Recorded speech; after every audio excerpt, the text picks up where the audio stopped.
What is going on? It's Monday night. It's 8 p.m., 8:03 p.m., and I'm thinking about starting to do a normal weekly run. I won't say that it's dedicated, um, but a broker says that they have this load available every week. And what it is it's a decent paying load, like normal market rate, decent rate, going from Kansas City, Missouri to Kent, Washington, and then you drive from Kent down to Portland, grab a load going to Omaha, Nebraska. And they're paying a little below market on both loads, um, but they're not too far off market. They're really close to current market rates for those specific lanes, but they're paying a little bit below market on each of them. The Let me take you over to the load board here. This is the load. I'm looking at the details of the load. Um,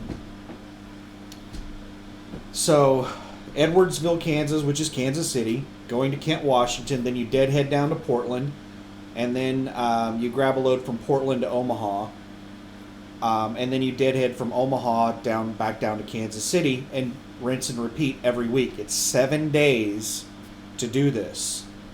And if I'm not able to squeeze in a 34, I'm not sure that I could do this every single week because it's roughly 3,700 miles. They have it up here that it's 3,616 miles, but that is it's a little bit more than that. Well, I'm estimating 3,700 miles, and the rate per mile is 298 based on the numbers they're putting in there. I get roughly 65% of that, so let's say 2.98 times 0.65. That comes out to $1.93, $1.94 a mile that I'd be making.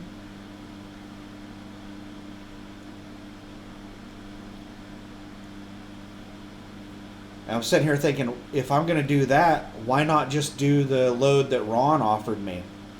Ron is on a dedicated run going from Oklahoma City to Dallas, just back and forth, and he's making $1.90 a mile. So let's sit here and crunch some numbers on this stuff and try to decide which one of these two things I might want to do. Because I kind of want to run really hard for a couple of weeks. Anybody who watches my channel, anyone who knows me from my they listen to what I say, that I don't like to run very hard. This is like an early retirement for me. Most people out here are just trying to make as much money as they can.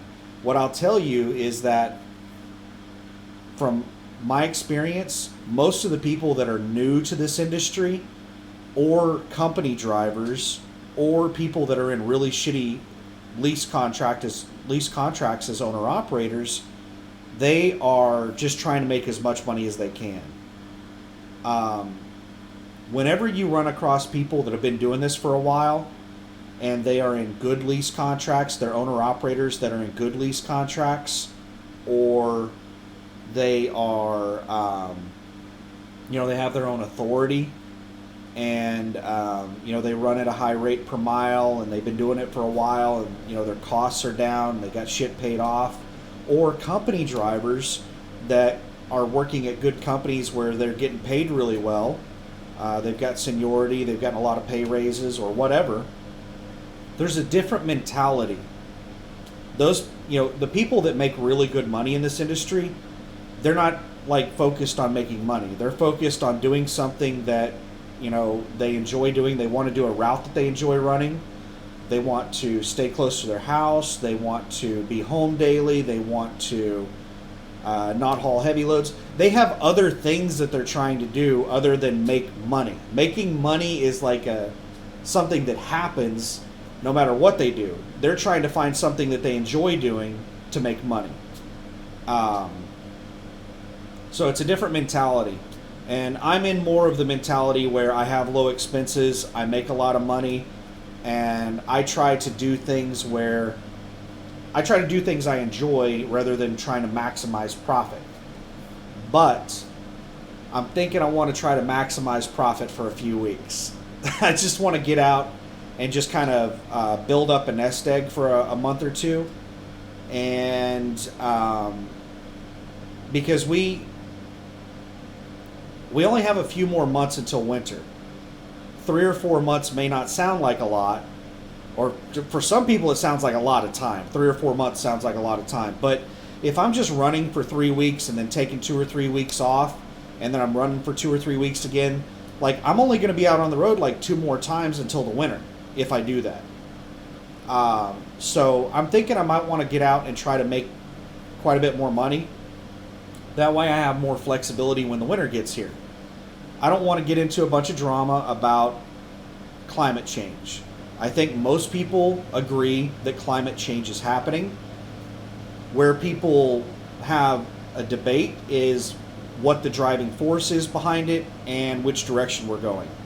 There have been studies from universities that say that we're entering a new ice age, and there have been studies from universities saying that we're entering really hot weather. And what we've been seeing is both. So climate change is happening. It's something that's always happened. It's going to continue to happen.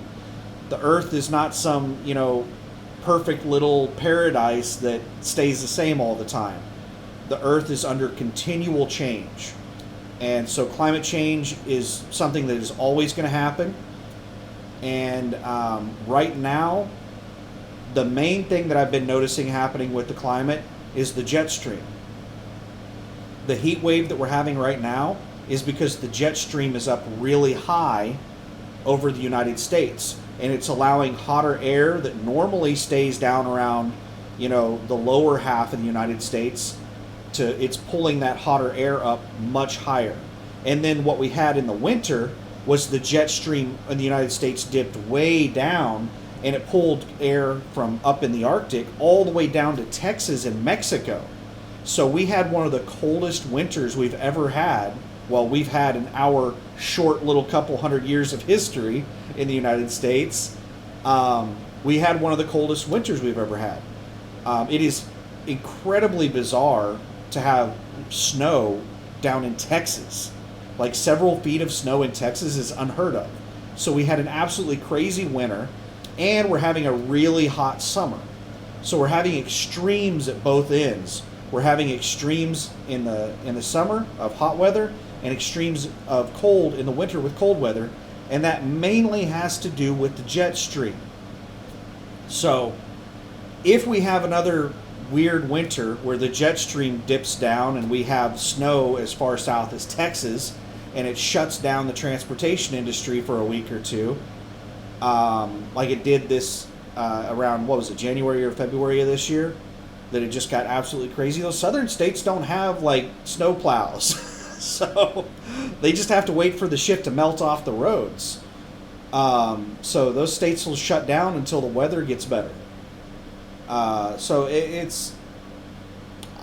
the short version is that I want to build up a nest egg for whatever might happen. Freight rates may go down.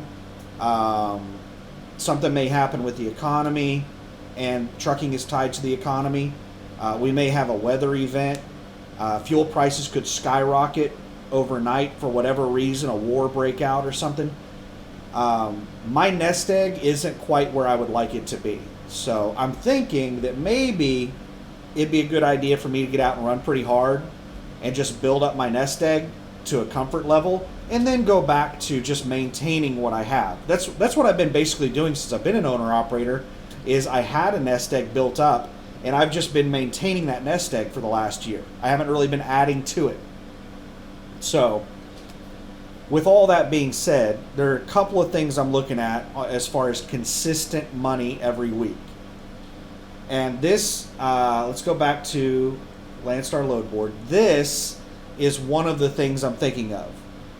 Now, what this is it is a load going from Kansas City to Kent, Washington, and then deadhead down to Portland and grab a load coming back to Omaha, Nebraska, and just rinse and repeat. Do that every week. It says right down here in the note, same route available every week for solos. That's what it says in the comments right there. They have these two loads listed individually on their load board.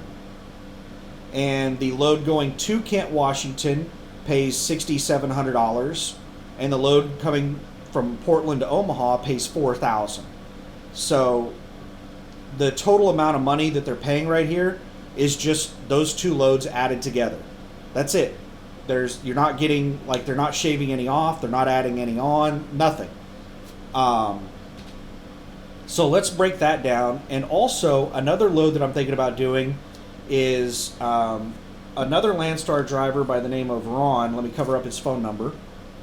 Left a note on my truck saying that he just a couple weeks ago got on a dedicated account going from Home Depot to a Dallas rail yard, going from Oklahoma City to Dallas, and just going back and forth.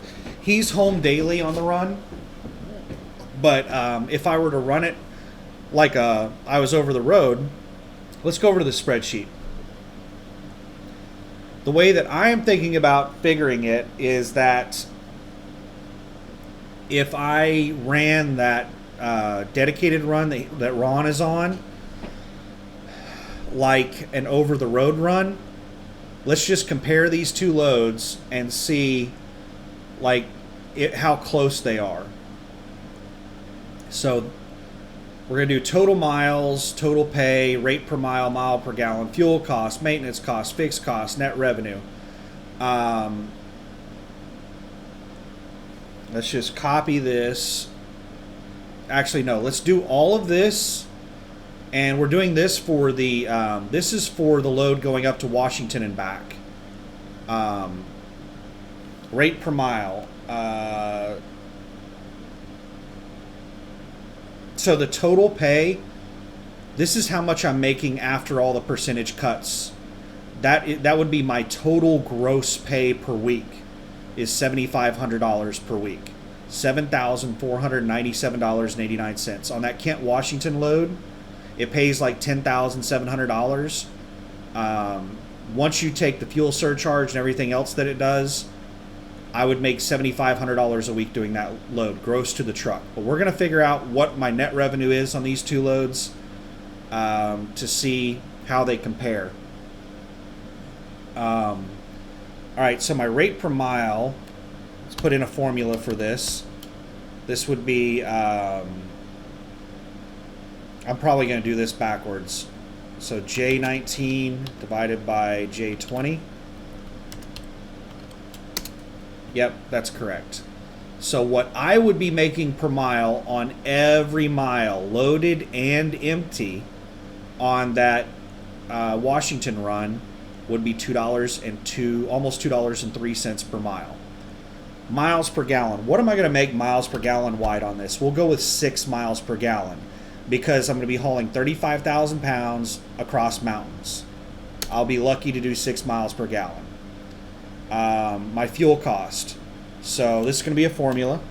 It's going to be, let me try to remember which one's divided by. So it's the mileage, J20, divided by J22. Is that right? Oh, no. That is not fuel cost.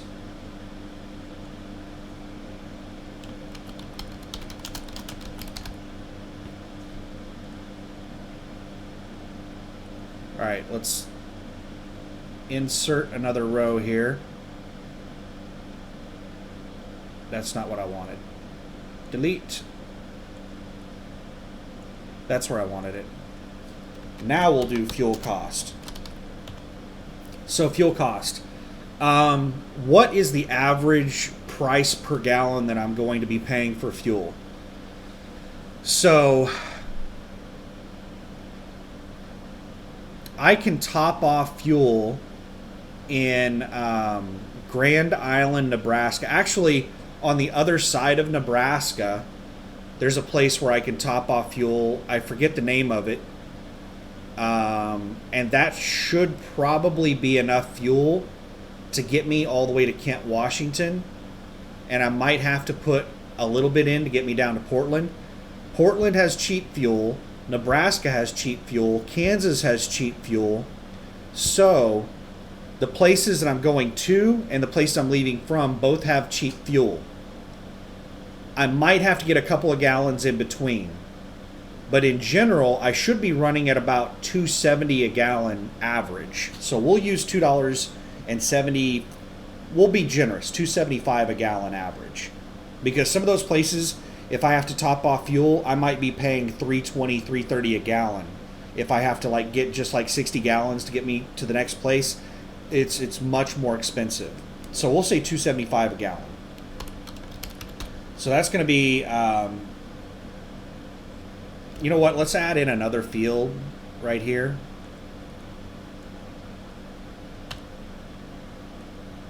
So I can make this easier to modify.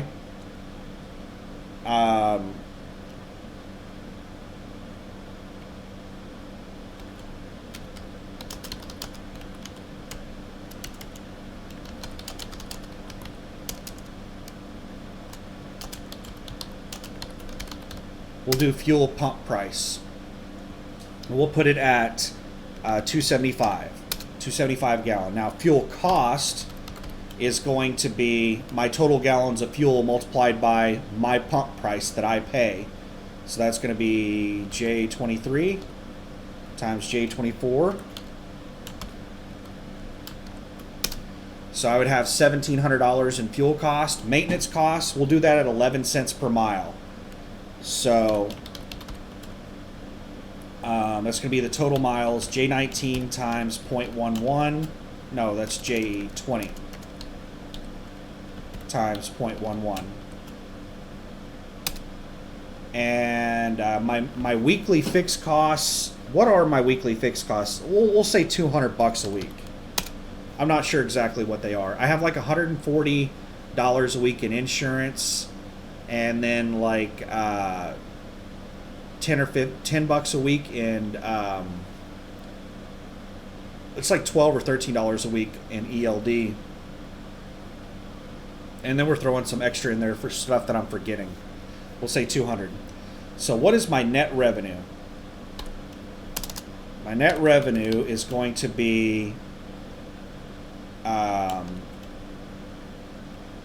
J19 minus my fuel costs, my maintenance costs, my fixed costs.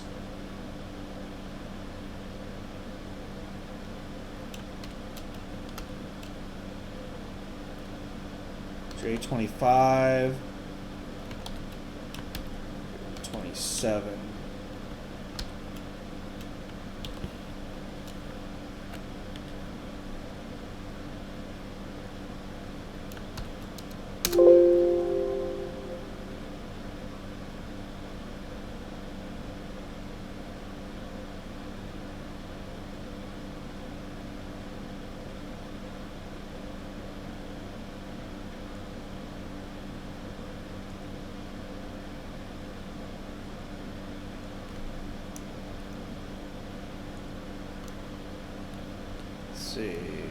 I think that should do it.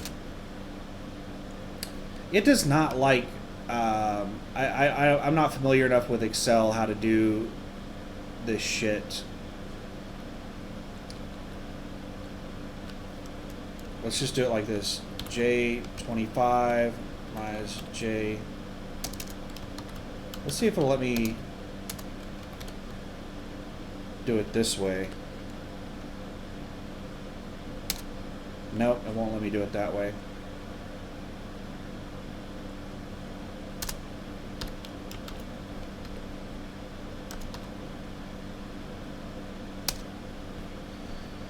That's a real janky way of doing it, but it works. J19 minus J25, J26, J27.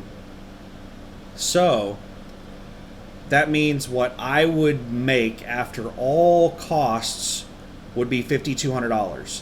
The gross to the truck that week would be $7,500, and then after all expenses, I would make $5,200. So now we're going to copy this, and we're going to paste it right here, And we're going to do the exact same thing for the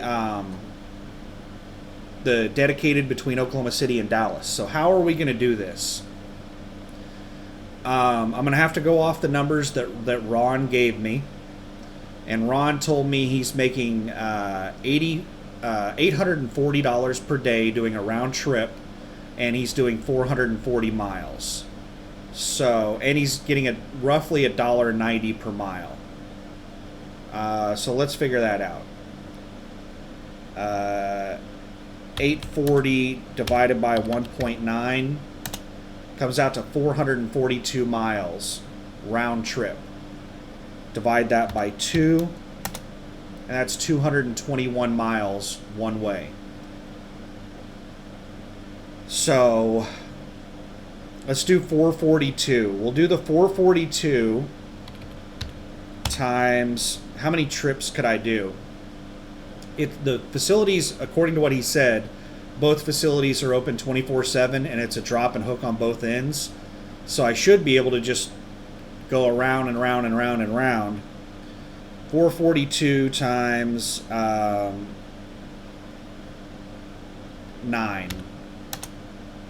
No, that's almost 4,000 miles a week. Let's do times 8. Let's say I was able to do that 8 times. That comes out to 3536. That's really close to this other one. So that's 3536 miles. And what would my total pay be on 8 trips? He said that he gets $840 per trip. So 840 times 8, that'd be 6,720. And that math adds up. It comes out to the $1.90 per mile that he's making. Miles per gallon. What would I be getting miles per gallon wise? Well, let's be overly generous and say that I'm going to get 8 miles per gallon. You're hauling about it's a container. It weighs about 35,000 pounds. It's almost all flat land, and half of it is empty.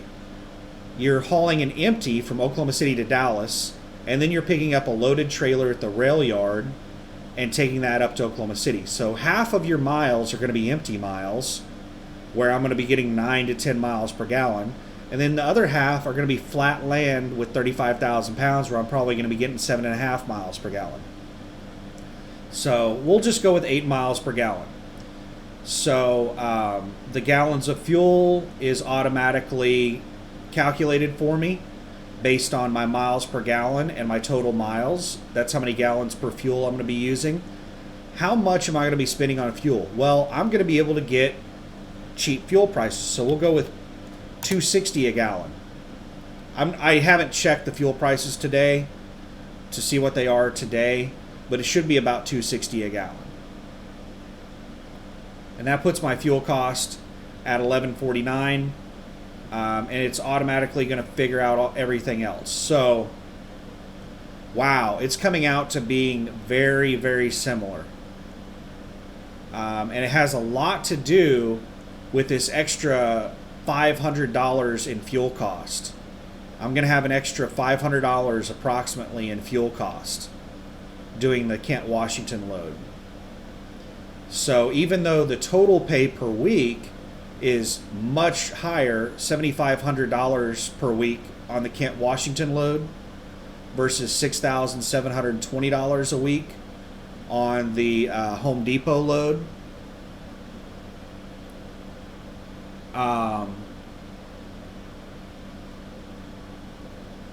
Because of the amount of fuel that I would be burning and the saving 15 cents per gallon in fuel, which let me double check current fuel prices. Excuse me. Just a second here. Oh my goodness, it's doing this stupid crap. Landstar's website does not like Firefox. Let me pause this while I get this fixed. All right, fuel prices are a little bit higher, so let's go in here and adjust. So the price in Oklahoma City is $2.65 a gallon, and that's I'm just gonna fuel up in Oklahoma City. And the cheapest I'm gonna be able to get fuel is across Nebraska. It's $2.75 a gallon with a discount, and then in Oakley, Kansas, it's $2.71. So let's go with like $2.85 because if the best I'm going to be able to get is roughly around $2.75 a gallon, and then occasionally I'm going to have to pay like $3.20 a gallon for 60 gallons to get here and there, it's going to bring that average up. So yeah, we're still looking at very similar numbers.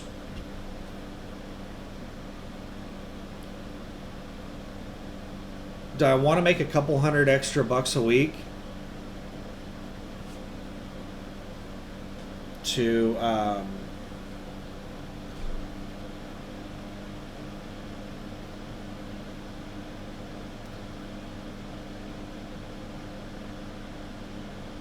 go all the way to Washington, where I could just sit here and do this local run?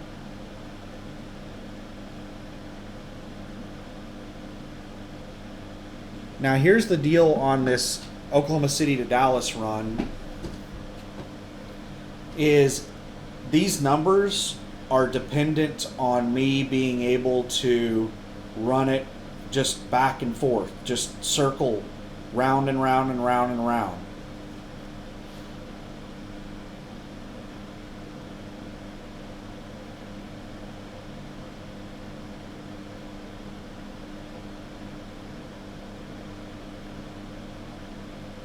Huh.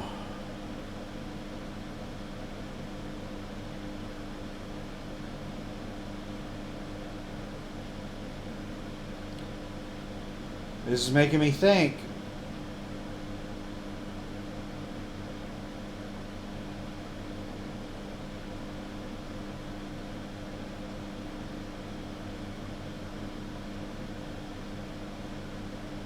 To do a consistent $6,700 a week gross to the truck, to do a consistent $5,000 a week after expenses, man, that would be nice. And the thing that's awesome about the dedicated run is that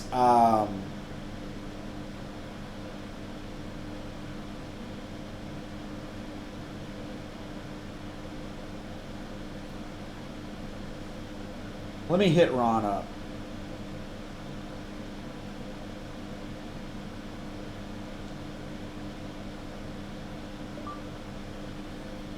I think I might give that dedicated run a try. Period. Can you give me the contact information for the broker? Question mark. Thanks. Period. Dash Daniel.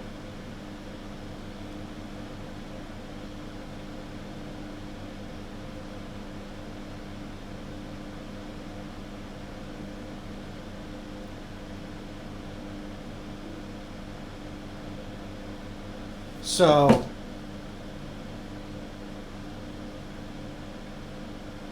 the rate per mile on it is not fantastic.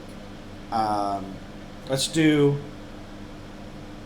a reverse on this. So 1.9 divided by, what would it be? It's 0.65.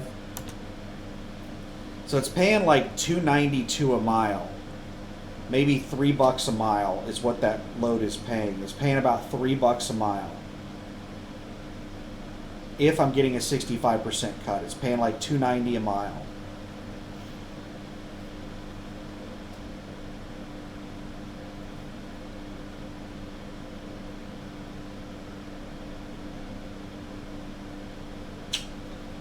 Yeah, I think I might do that run for a while. I'm gonna have to talk with the broker, and I'm gonna have to figure out, like, can I just keep running these things over and over and over again Because if I'm only going to be able to do like 5 of them per week, like one round trip per day, then that is, some people love that, but I'm not going to enjoy that very much because it's a pain in the ass for me to go from my truck to the house and back from my house to the truck. It's a pain in the ass. It's very time consuming. I have to unpack everything and all that stuff and move things to the car and to the house and all that stuff whenever I'm going back and forth. So I don't really want to do a home daily. I want to go out and just live out of the truck for a week or two and then come home and sit at the house for a week or two.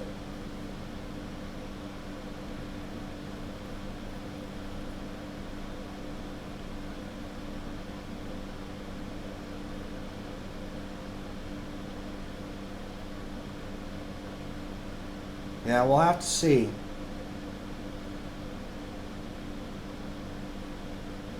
And 8 loads per week, I might be able to get more than that. I might be able to get 9 loads per week. And that would jump the revenue up by another $840. But running 3,600 miles a week is not easy to do. And if I'm just able to turn and burn, I could do 4,000 miles a week and do a 34. Basically work 6 days a week.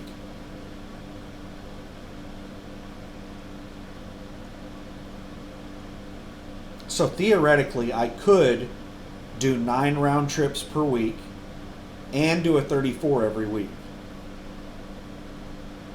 It only takes like 5.5 days to run through your entire 70-hour clock. And that's the most efficient way to do this. So if I start early Monday morning, or I'm a nighttime driver, so I would mainly prefer to be running in the nights. So I'd probably start Sunday night, pick up a load, and then run it all week long. And then Friday afternoon, Friday evening is probably when I would deliver my last load, go to the house, take a 34, and rinse and repeat. Do that every week. And if I could get this number up from 6720 to, what would that be, 8560? Would that be 7560? That'd be pretty nice.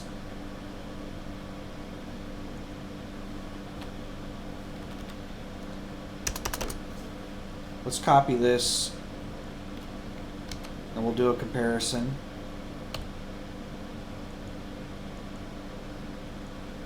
Let me double check my math on this.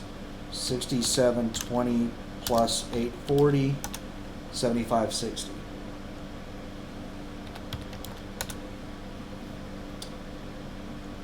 So that would be pretty damn nice to do every week. But 35, 36, how many miles? I gotta change the mileage as well. It was 442.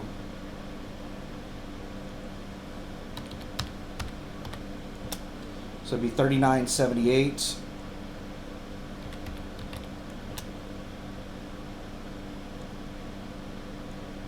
So it'd be an extra, $600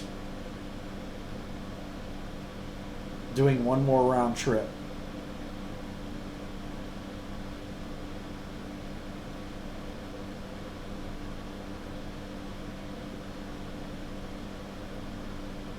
And I'm fairly certain that I can run 4,000 miles a week if it's just dropping and hooking.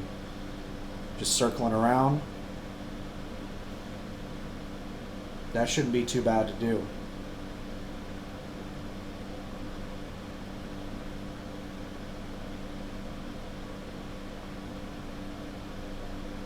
One of the things that is concerning about this is it's hauling container trailers that are not Landstar trailers. I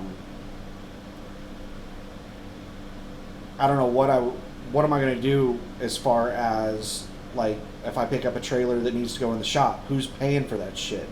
Who do I contact? Like with a Landstar trailer, I can just pull up into a TA or Petro and say, hey, this is for the Landstar account. And they'll deal with all that shit on the back end. They'll contact Landstar and put in a, I forget what they call it, the work order thing with the application that they use.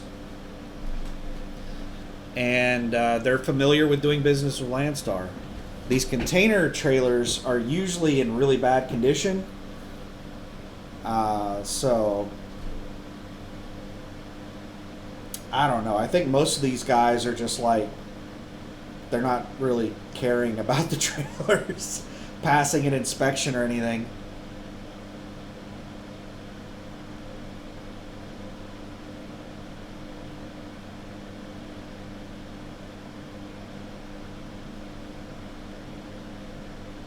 Yeah, that is another good thing about doing this dedicated to Home Depot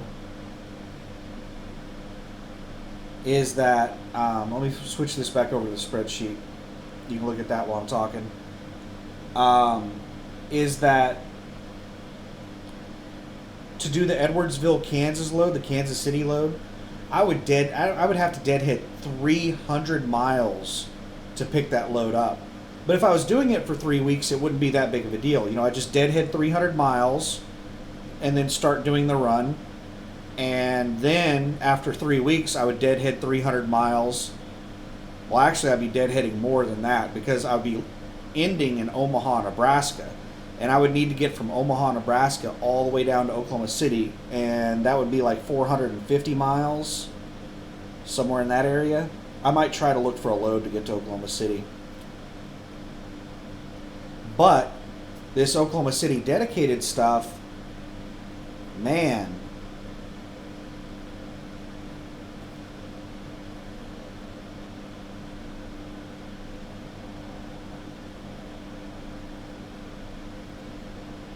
I'm not sure what hours Ron is working. So I'm not sure when he's going to reply to that.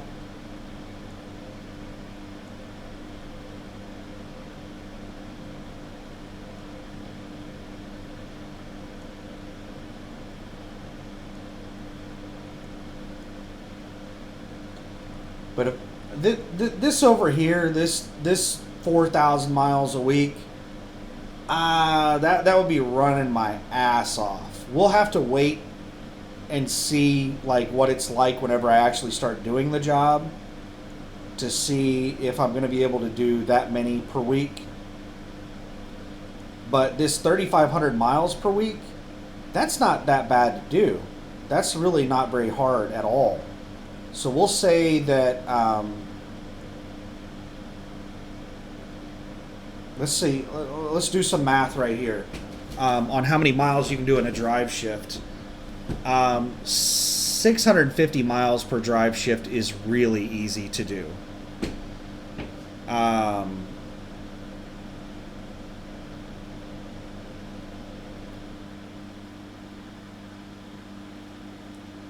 So let's see, we do 12 and then 10. So how many miles am I doing per hour? 70 divided 12 into 70.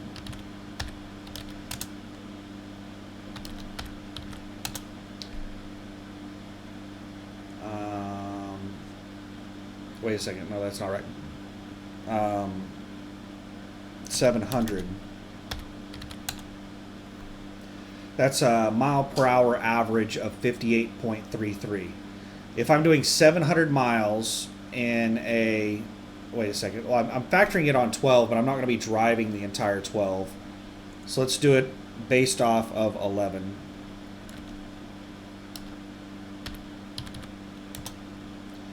So 63 mile per hour average. We'll go with the 63.63. We'll just go with the 63 mile per hour average.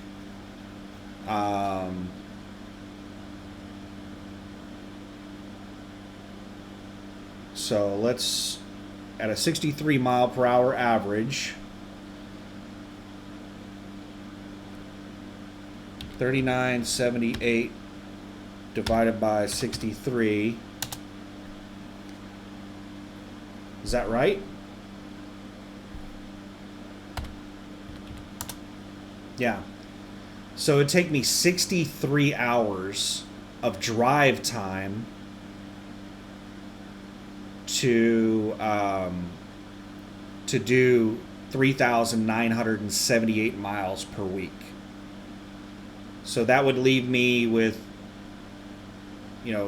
6 hours and 45 minutes to do non-driving stuff.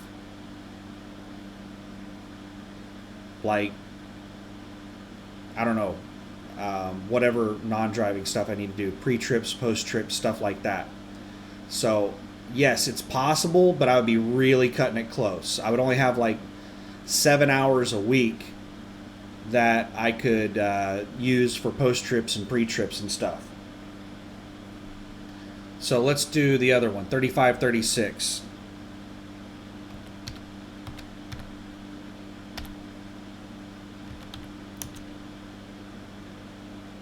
That's only 56 hours of driving. That leaves me 14 hours of other crap to do. So that's really, really easy to do. 56 hours of driving in a week, and you have 14 hours to do pre-trips and post-trips and stuff like that. Yeah, that's really easy to do.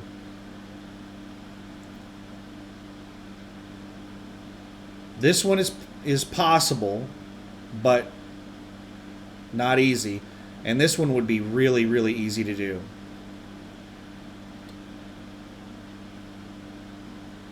So let's figure out what my week would be on this one right here, on the normal one. So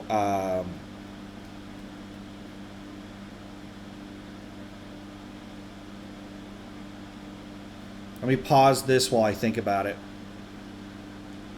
Sorry, I'm just thinking about how best to break this down without sitting there doing every fucking minute on a hours of service. So at 63 miles per hour, it should take me 7 hours of drive time to do a round trip. And then we'll throw in another hour for loading and unloading, or dropping and hooking. 30 minutes on each end. Actually, let's be really conservative and add in 2 hours. So start Sunday evening at 6 p.m. So that's 6 hours on Sunday night. And then how many hours on my hours of service clock am I going to have on Monday? So I get there at 6 hours at midnight.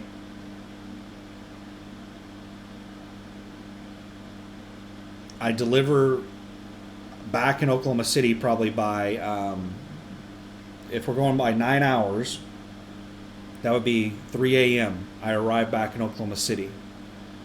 I grab another trailer and I take off driving, and I can put about 3 hours on it. We'll say 2 hours before I hit my 11-hour clock for driving. So I put 2 hours on it, make it halfway down to Dallas, a little over halfway, and stop at the truck stop. So that would have me at about 5 a.m. I'd be stopping to take a 10. So I stop at 5 a.m. and go until 3 p.m. And then at 3 I take off driving to Dallas. and we'll do 9 more hours. So that would put me right at midnight. I've done 2 loads on Monday. And how many hours? So,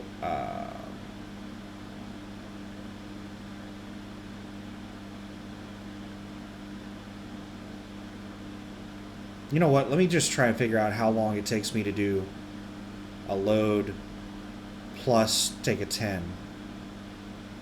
So let's say it's 9 hours to do a load plus a 10-hour break. That's 19 hours per load. So 19 times 8 is 152. Divided by 24, that's 6.33.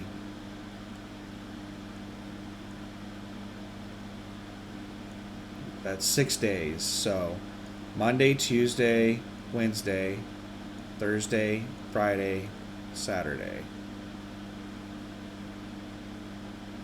That does not add up. Because I'm not going to take a 10 after every single load, or after every single round trip. I'm going to do a round trip and a half.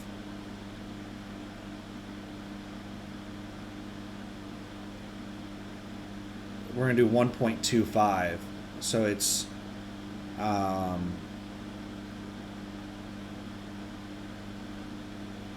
me think about this. Let me pause while I think about it on the best way to math this out. So I'm going to be able to do 1.6 loads every 22 hours. So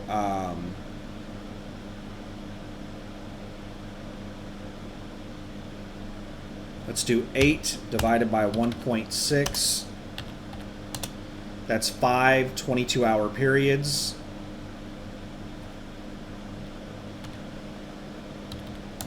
That comes up to 110 total hours. Divide that by 24. That's 4.58 days. So we have Monday, Tuesday, Wednesday, and Thursday. So if I start Monday evening, or if I start Sunday afternoon at 6 p.m., that would be a quarter of a day. And then 1 full day, 1 full day, 1 full day, 1 full day. And it's 4.58, a little over half a day. So we'll do 0.35. So what is 24 times 0.35 is 8.4 hours. So somewhere around 8:25 a.m. Friday morning is when I should do my last trip. So if I start Sunday night at 6 p.m., then I should end Friday at about 8:30 a.m. Just doing round trips. Friday at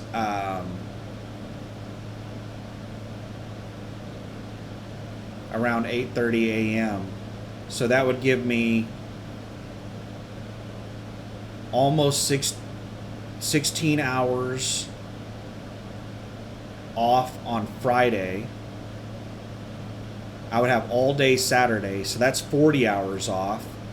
And then on Sunday, I would have 18 hours off. So I would have 58 hours off. More than enough time to do a 34-hour restart. So this middle one right here would be incredibly easy to do. And I would still have like a couple of days off every week. Yeah, that one would be really, really, really easy to do. And I'd still have a couple of days off per week. I might actually just go ahead and do an extra run on that because that's a lot of time off every week.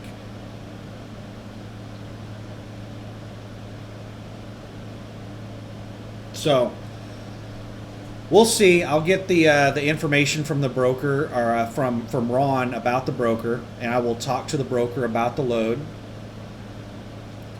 And I'm going to do this if it's available, which I'm pretty sure it is. I'll go ahead and do this dedicated run for, a few weeks. Hell, I may do this dedicated run. I may just start doing this every week for a long time until I get tired of it, because I'm having a couple of days off every week on this. But if I'm able to pocket $5,000 a week, we can do theoretical numbers right here, but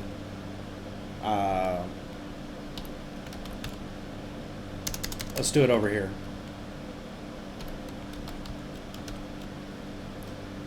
Let's see, that is N28 times 52. Now, there's no way in hell that me personally, I would work 52 weeks a year. I'm not doing that shit.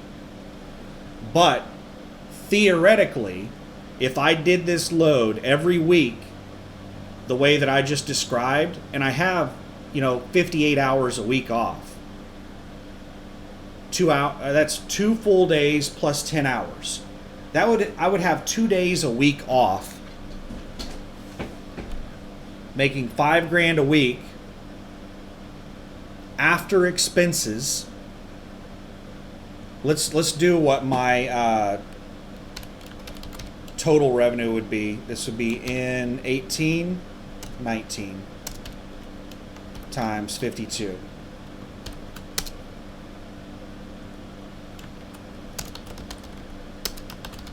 So those would be my two numbers. I would make $400,000 a year gross to the truck and $258,000 a year net to the truck. That $258,000 a year is what I would make, me personally.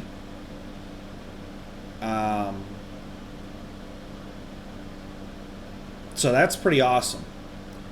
And my maintenance costs,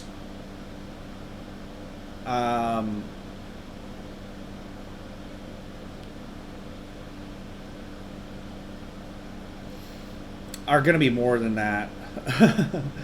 Let's do this. Let's insert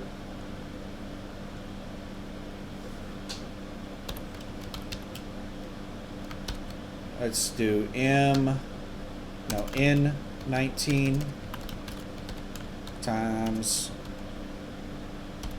52.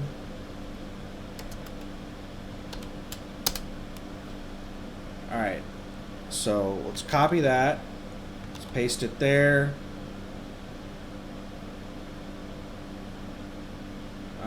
That's not going to change gallons of fuel. That will change. That's not going to change. That will change. That will change. That's not going to change. Oh, that will change. And there we go. So this comes up with all of my costs on a 52-week year. Now let's do a 39-week year. This is a much more reasonable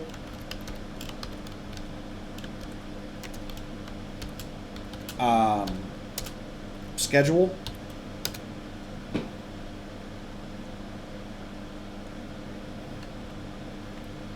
Let's copy that, paste it there, paste it there, paste it there, paste it there, paste it there, paste it there.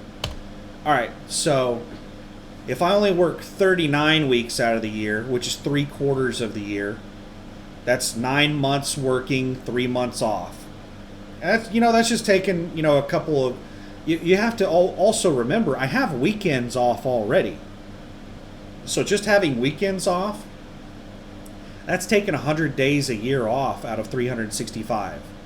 Out of a 365-day year, if you have weekends off, you're taking, if I remember correctly, 104 days. Yeah, there's 52 weeks in a year.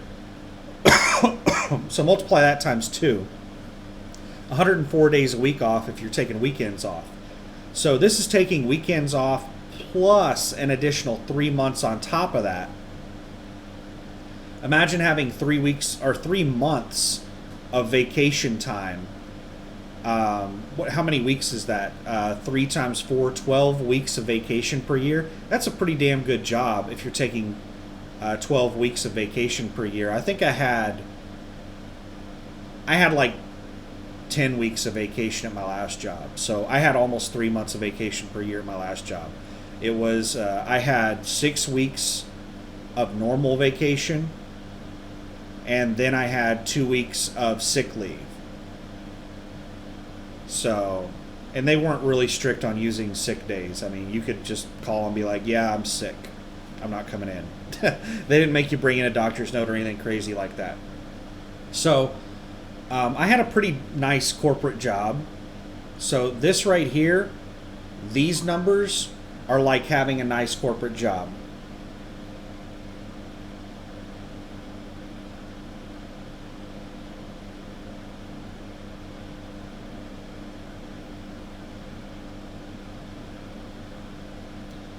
So Ron just messaged me.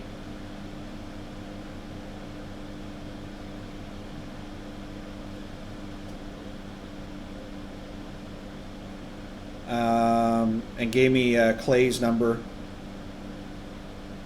Just a second here.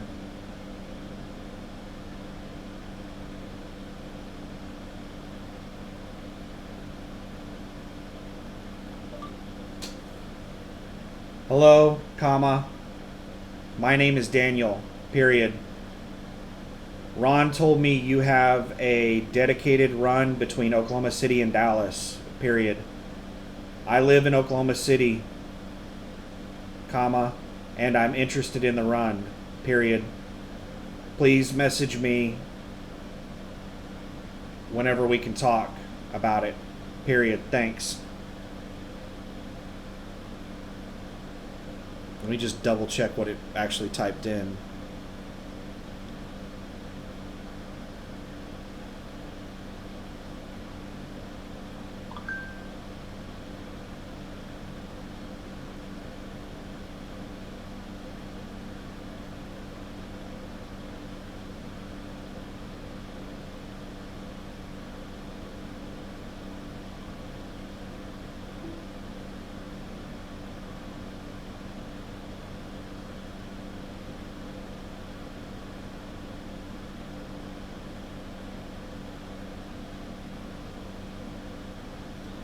All right, so he's probably not going to text me back until tomorrow.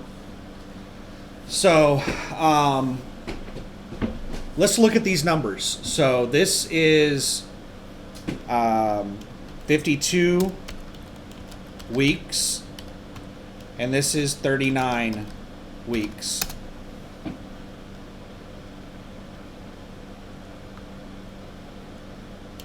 Let's yeah,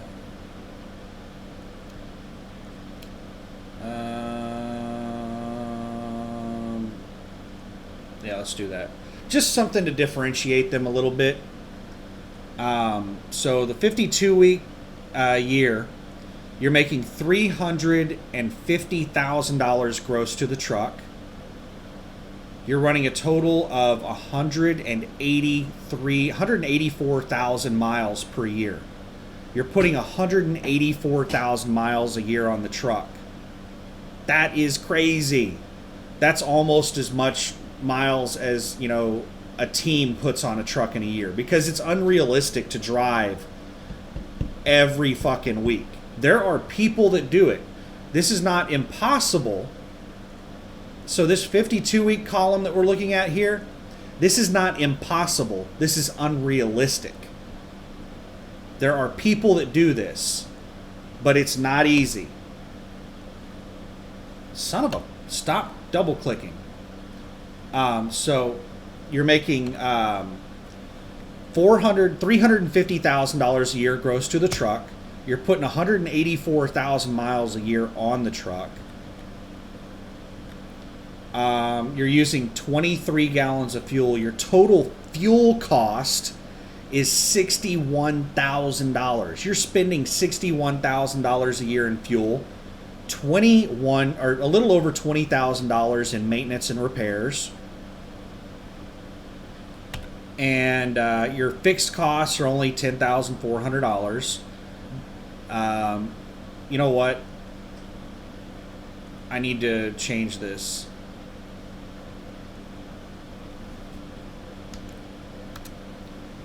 Because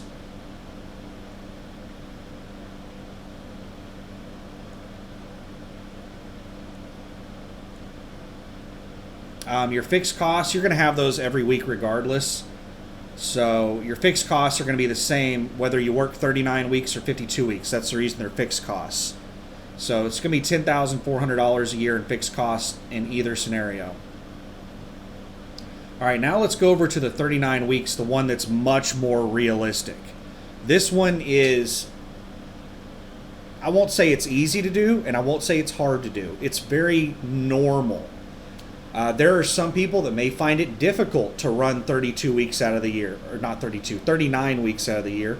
And some people may find it a little bit too easy to do. It's right there in that, like, that's the reason I use 39 weeks as a nice normal average. Me personally, I don't normally run anywhere close to that. I take way more time off than your normal person.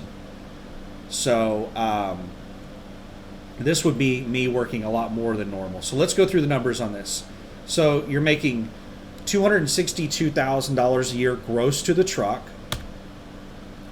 You're running 138,000 miles per year. 17,200 gallons of fuel. Your fuel cost on the year is $46,000. To put this into kind of a perspective of how many miles I normally run in a year, last year, my total fuel cost, well, no, let's not even talk about that, because last year fuel prices were a lot cheaper. So I would have to sit here and think about it for 10 or 15 minutes. Hold on a second. I think that the broker's already calling me. Hello, this is Daniel. Good. I didn't expect a call tonight. I thought all you brokers worked banking hours. So yeah, Ron left a note on my truck a week or two ago and told me that there was a dedicated run, and I called and talked with him about it, and we got to chatting, and we ended up talking for like 2 hours while he was driving on the run. Yeah, so he gave me some information on it, but I was hoping I could get some more from you.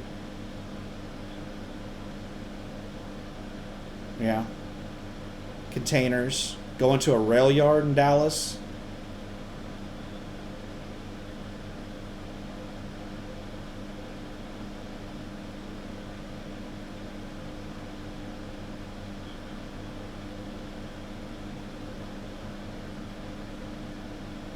No.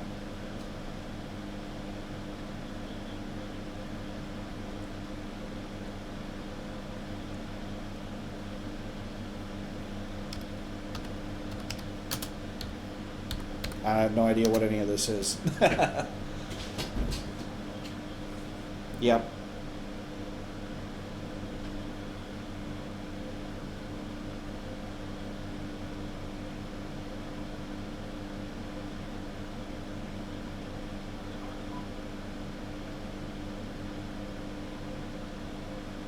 Uh-huh.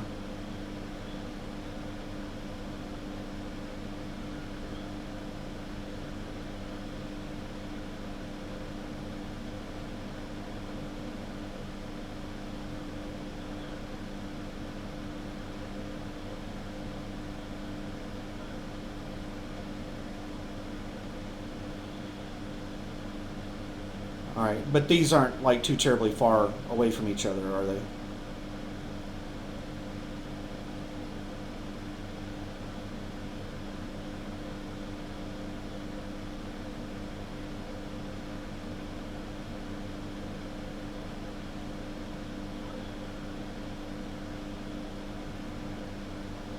Mhm. They're how many miles apart did you say? Did you say 6 miles or 60? 55 miles. Okay. Wilmer, Texas. I thought Wilmer and Hutchins were right next to each other. Wilmer.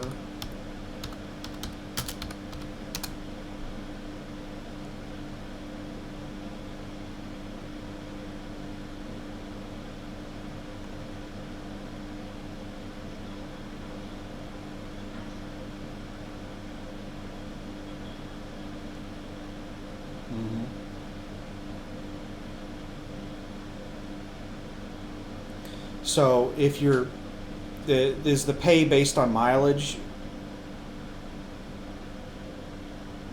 It's a flat rate. Okay.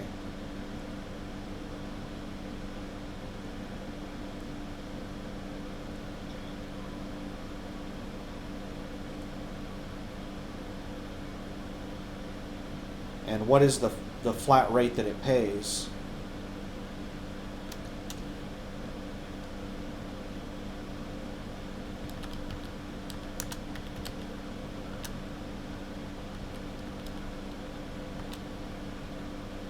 So it's 1,050, and that's round trip. Like if I started in Oklahoma City, went to Dallas, back up to Oklahoma City, it'd be 1,050.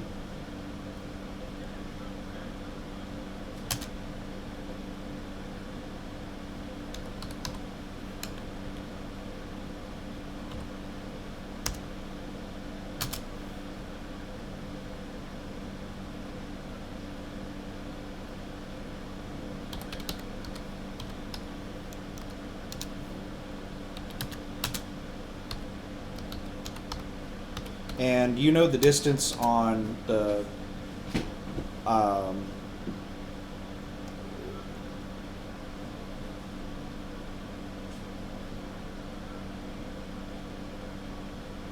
okay.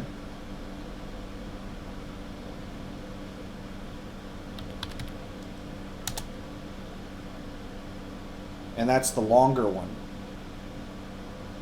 Okay, that's good. Because I figured everything on 221 miles based on what the information that Ron gave me. So if there's a shorter version of it, that's just better than the numbers I came up with. Now, what I was really wondering is, are all of these facilities open 24/7? And if I wanted to run this like like an over the road run. Because I'm not really going to be too terribly happy with only doing like 5 loads a week with weekends off and everything. What I would like to do is like pick up a load out of Oklahoma City, go down to Dallas, go back up to Oklahoma City, and then drive back as far down to Dallas as I can until I run out of hours, then take a 10, and then grab another one and just keep doing that until I run out of hours. And I can do that and run out of hours after about 5.5 days. Do a 34 at my house, and then do the same thing the next week. And I could do, the way I calculated, it should be pretty easy for me to do, let's see here, I think it was 8 loads. Yeah, 8 loads per week doing that. Would I be able to do that?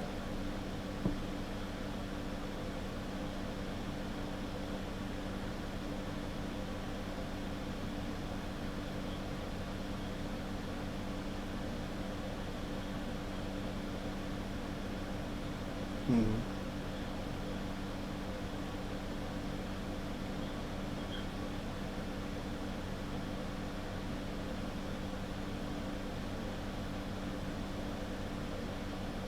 Oh yeah, 8 loads a week, running them like I just described. I still have a lot of extra time. Um, I could do, if everything went perfect, I could do 9 loads per week, 9 round trips.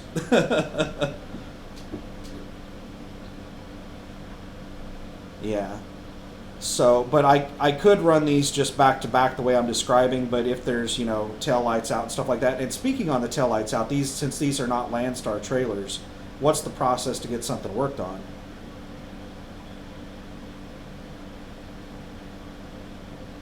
Uh-huh. No.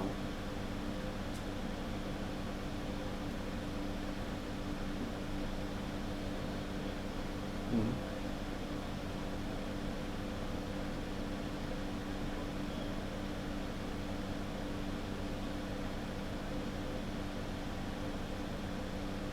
Okay.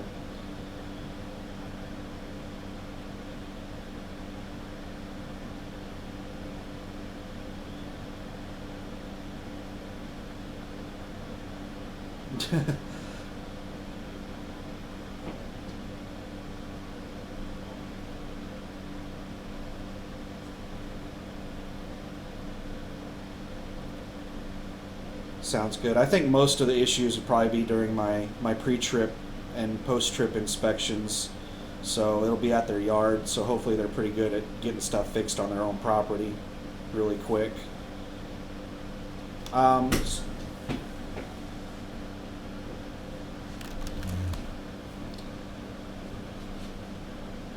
yeah, that's the main thing I was thinking about because I was running the math on it, and if I can do 8 a week, which even doing 8 a week, I still have 58 hours off per week. So that's a lot of wiggle room to do a 34-hour restart every week. So if I do have some breakdowns and stuff like that, I have an extra, what is that, 24 hours or something in a week to do 8 runs per week.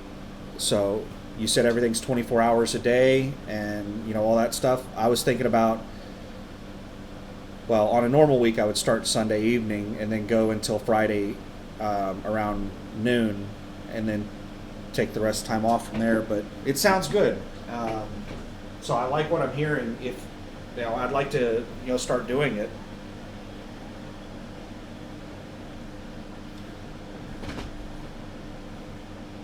Yeah. Sounds good. Um, yeah.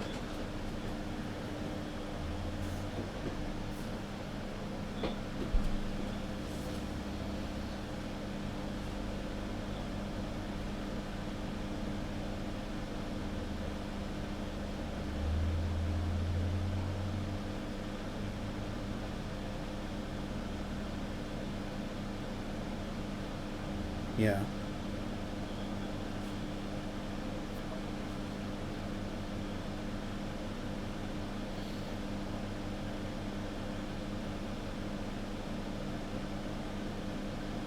Yeah.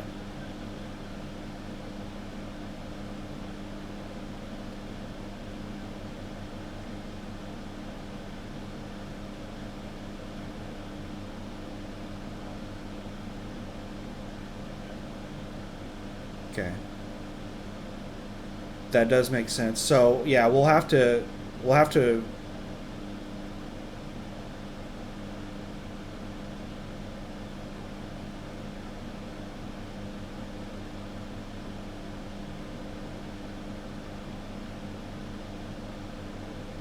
Okay. Yeah, just as long as we have communication on that, it shouldn't be a problem. If there are ones down there and I'm not able to run it, then I could just let you know that yeah, I'm gonna have to take a break on this, so I won't be able to do that. So I'll just have to wait and take ones the following day. So yeah, as long as that's not happening all the time, then it shouldn't be that big of a deal. But um, now I don't know. I'm at home doing home time, and I just had a bunch of work done on my truck and stuff. Uh, what about let me see. Today is Monday, not tomorrow night, but how about Wednesday afternoon around 5 p.m. Pick up my first load. Would that be okay?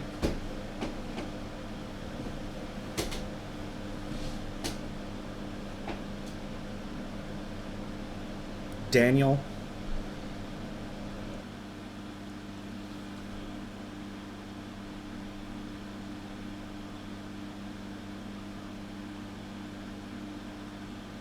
Nice.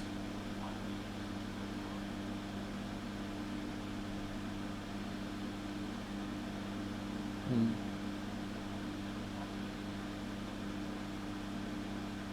Yeah. Well, I think. But I was gonna go. Go ahead. Go ahead.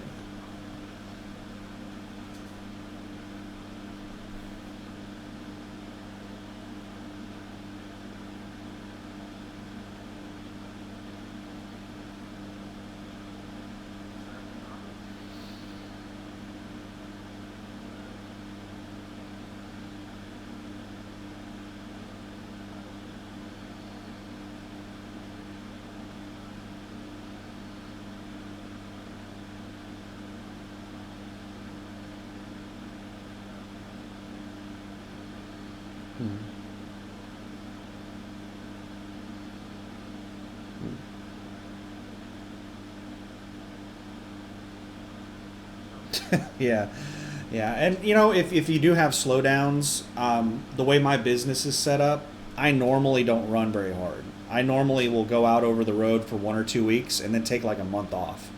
So yeah, if you do have slowdowns, just let me know and I can take time off anytime. But I was thinking about just running this pretty hard. That'd be abnormal for me. But just run this like I said, the 8 loads a week for 3 or 4 weeks, and then maybe take a week off, or yeah, just do it again, or just if I have plenty, if I am comfortable with the time off that I'm taking, just keep doing it and stack up some money before winter gets here. So, but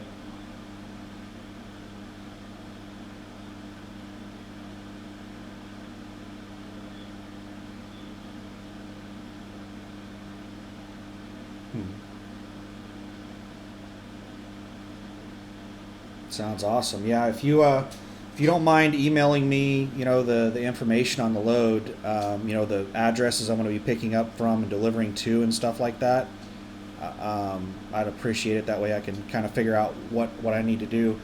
And since I've been home for the last couple of weeks, I need to prep the truck to get out on the road. So I'll spend tomorrow prepping everything to get ready.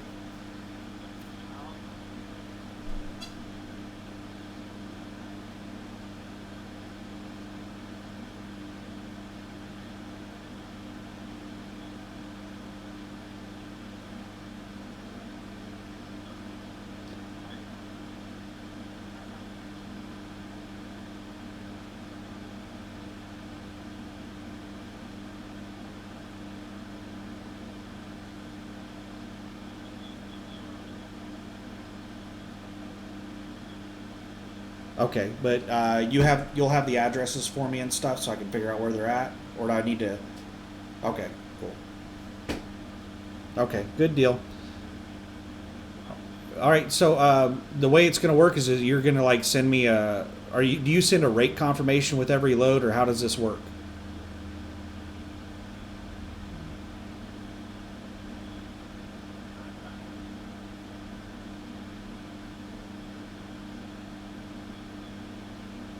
Uh huh.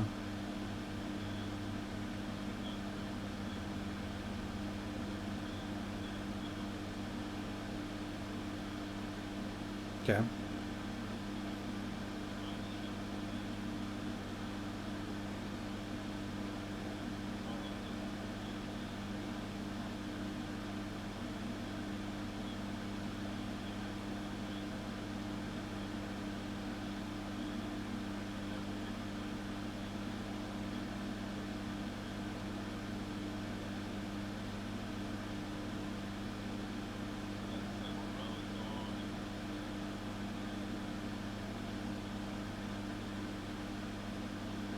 Okay.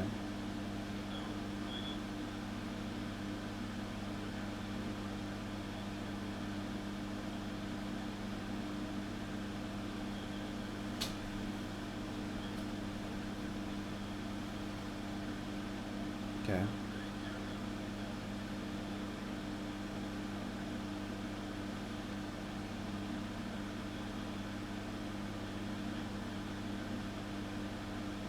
Okay.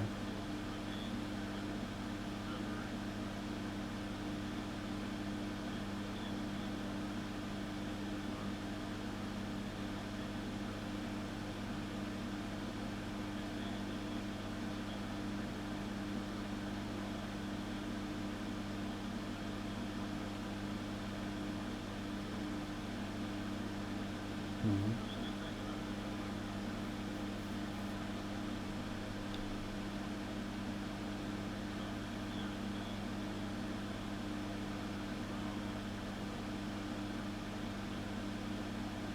Okay.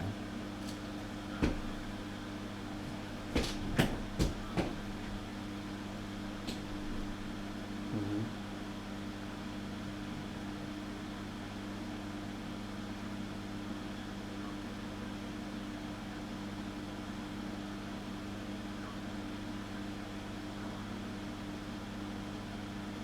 So I'm only transflowing occasionally.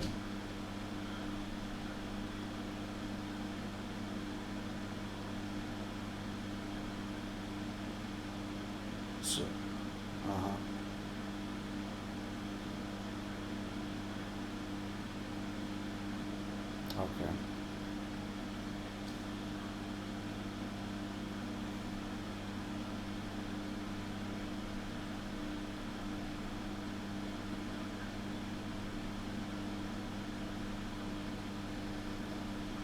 Okay. And the weight on the loaded containers, are they always under 35,000?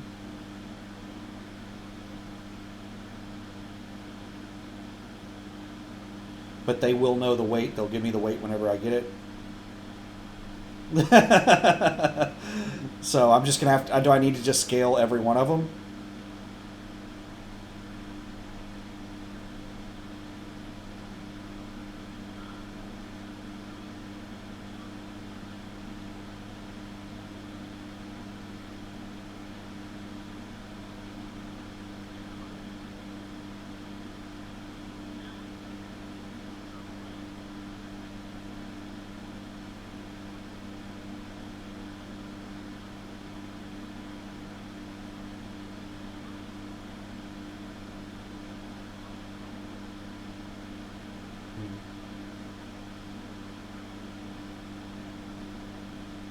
I'll probably end up scaling every one of them then. 'Cause, um,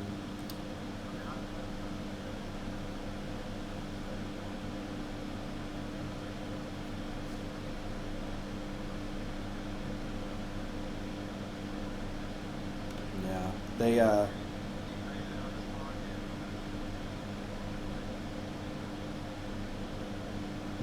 So I've never hauled a container before. Um, can you even slide the tandems on one of these container trailers to scale the load? Oh wow. Yeah. Okay.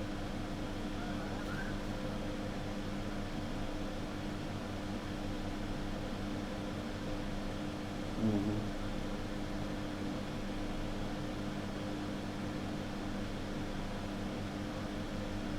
Okay. Hmm. Okay. All right. Sounds good. Yeah.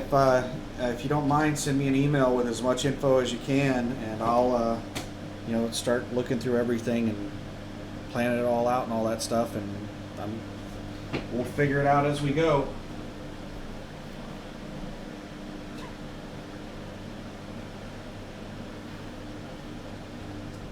Yeah.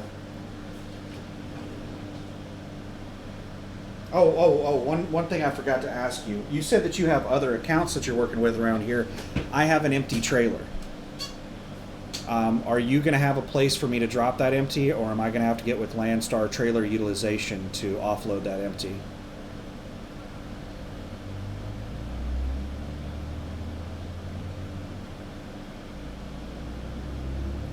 Uh-huh. It's Landstar's trailer.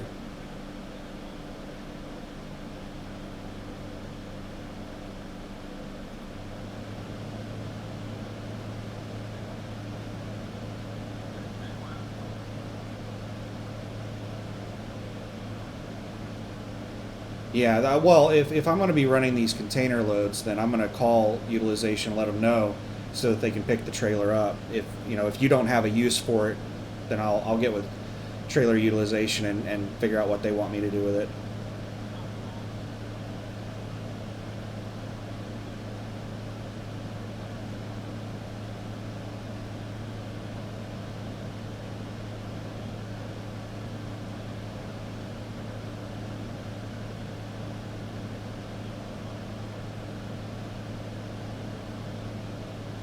Okay.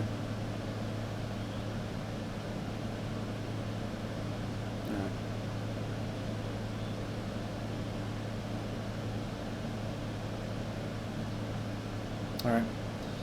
All right. Sounds good. Just give me the info, and I'll get everything ready so that I can go pick one up Wednesday evening. All right. Thank you, sir.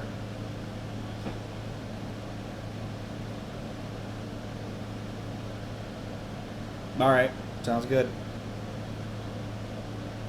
All right. All right. Have a good one. Good night. Bye.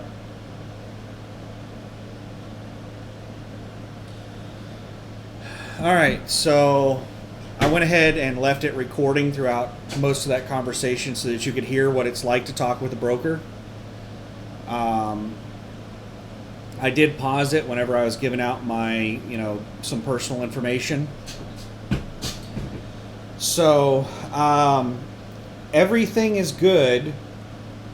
They don't pay per mile. It is a flat rate. So, let me, okay, so, let me move this over. Let's bring up the spreadsheet. So, over here, let me see how this looks. Yeah, you can see that. Okay, so we'll do it over here. So the load pays $1,050 total. That is the line haul. It pays $250 fuel surcharge, and it pays $100 to unload. You don't actually do any unloading, but he said that he went ahead and put that on there just to get us a little extra money on it. And he said that it's paying out at 70%. So,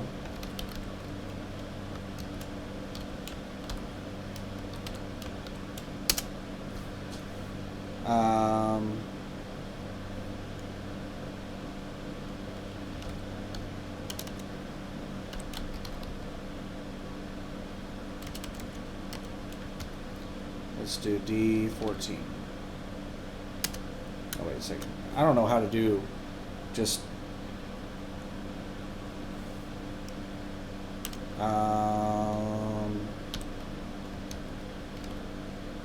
there, that's how you do it. Just equals D14. And then unload equals D15. And then this equals sum of D13 through D15.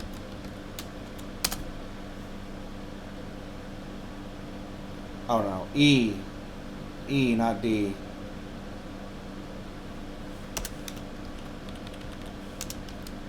There we go.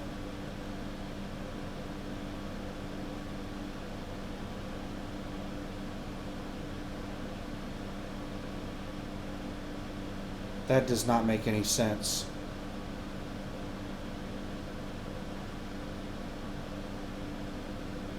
Oh, I know what I have to do.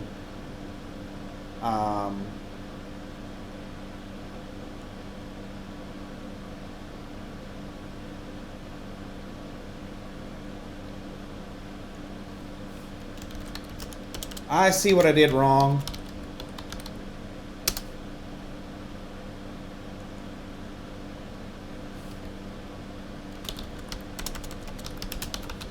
Total pay is $1,050. The line haul, I have to subtract the accessorial, so that would be $1,050 minus these two things. $1,050 minus $350 comes up to $700. There it is. So it is $700 line haul. So the total pay on the load is $1,050. 700 of it is line haul, 250 fuel surcharge, 100 unload, comes out to 840. They don't pay. So there are like 2 or 3 locations that you can pick up or drop off in Oklahoma City, and then there are 2 locations in there's like, I don't know, he listed off several. There's like 3 or 4 locations that you can pick up or drop off in Dallas, and then 3 or 4 in Oklahoma City. And some of them are quite a ways further than others. So, he said one of the places is 55 miles further than the others. He told me that from the Oklahoma City to Hutchins, Texas, is 217 miles.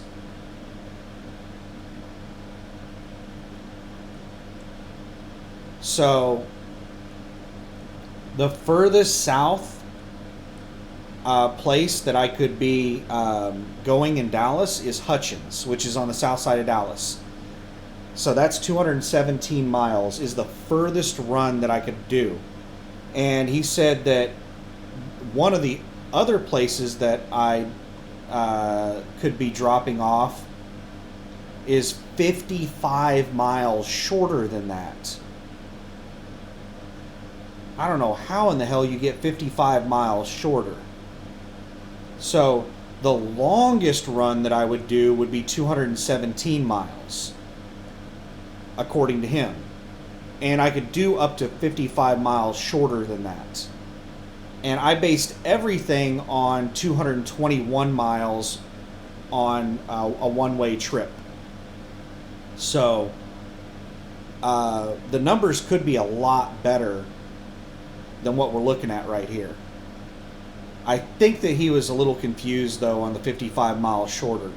Even the north side of Dallas, that's not 55 miles from the south side of Dallas to the north side of Dallas. It's not anywhere close to that distance. So, Oklahoma City, Home Depot. No, did he say Home Depot or Hobby Lobby?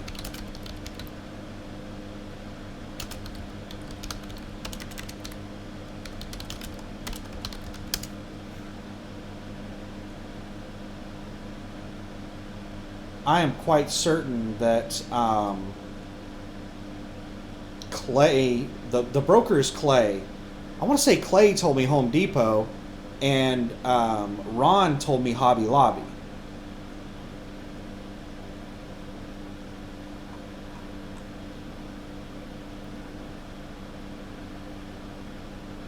So that's where Hobby Lobby's at. That's a distribution warehouse. Let's do with Home Depot. Oh, I forgot to switch over to browser. Distribution Center, Oklahoma City. So, Hobby Lobby and Home Depot distribution centers are in almost the same place in Oklahoma City. Let's switch you over to the browser. So,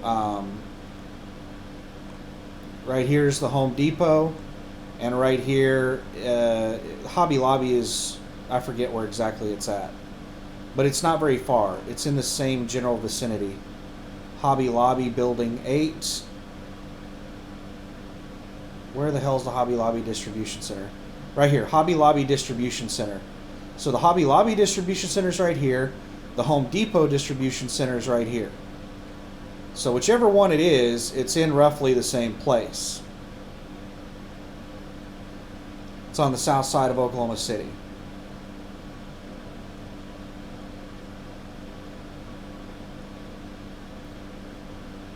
And he said that he has the load listed out of Dallas, but not out of Oklahoma City.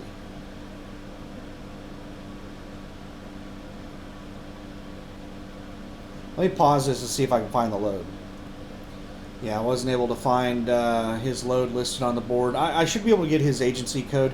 He's supposed to send me an email tomorrow with more information. And then he's going to be sending me the rate con or the freight bill in the email Wednesday. And I'm going to get a phone number that I have to call to book loads.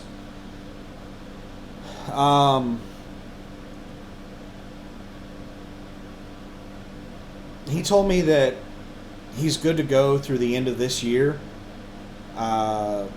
He said that the person he's working with at Home Depot or Hobby Lobby, whichever one it is, said that they have 20,000 containers to be delivered throughout the rest of this year. So he said that they have, periods where they have more containers and less containers and stuff. So it's up and down. There's an ebb and flow to it.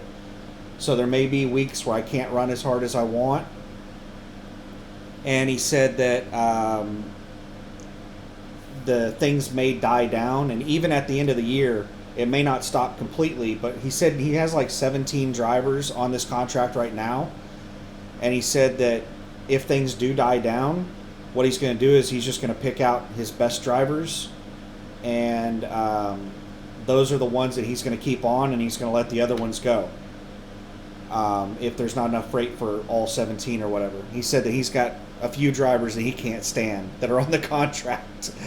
He said they just bitch and complain all the time, and they're just a pain in the ass to work with.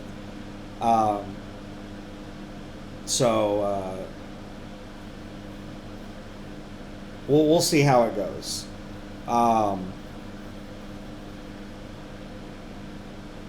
But we'll see like how much money I'm able to make on it. Initially, I'm gonna have to get used to the process, and it doesn't look like I'm gonna be going to the exact same place all the time. So it's gonna take me a week or so to figure out all the various places that I'm gonna be going to. And they all have, from what Clay was telling me, they all have different processes.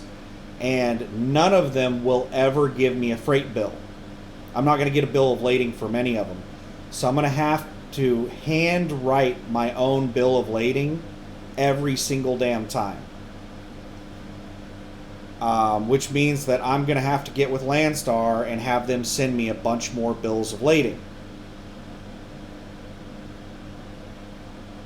Because if I'm doing 8 per week, I don't know how many bills of lading I have, but I'm going to have to go in and check because I don't have many. I might be able to print out bills of lading. I think I can go to Landstar's website and find printouts of bills of lading and print those off. I might be able to even pre-fill them with information I know that I'm going to need. So I'm going to need to check out Landstar's website, see if I can find that. And I'm also going to have to read up on Landstar's website on what exactly is required on a bill of lading. Here's the other thing. They have no fucking idea how heavy these containers are. He said that the ballpark, the general weight of these containers is 35,000 pounds. They don't give bills of lading with them, and they don't know how much they weigh. So they can't tell me how much they weigh. So I'll just have to probably scale every single one of them. He did say that if I get a ticket, Hobby Lobby will pay for the ticket. If I get an overweight ticket. And these are containers. I don't think you can slide tandems on containers. So I don't know, man. We'll see how it goes. But he said that my plan, as far as just running, turning, and burning, he said that's not a problem. These places are open 24/7, and I can turn and burn as much as I want. He said the only issue is that occasionally, he said it doesn't happen very often, but occasionally he'll be told that a load has to be out of a place within a certain amount of time. So if they assign a load to me and I have to take a 10-hour break before I go to pick up the load, then I'm not going to be able to do that load, because he said that the rail yard will fine them if the container is not off the rail yard within a certain amount of time. So whenever they assign a load, sometimes those loads have to be picked up really quick. And if I'm doing this back and forth and taking 10-hour breaks and stuff, then we're just going to have to communicate and make sure that doesn't, happen. So there may be times when I have to sit and wait on a load, but it shouldn't be that big of a deal. But yeah, I'll be running Oklahoma City to Dallas. I didn't think that I was going to be on a dedicated account this quickly with Landstar. But let's go back over the spreadsheet.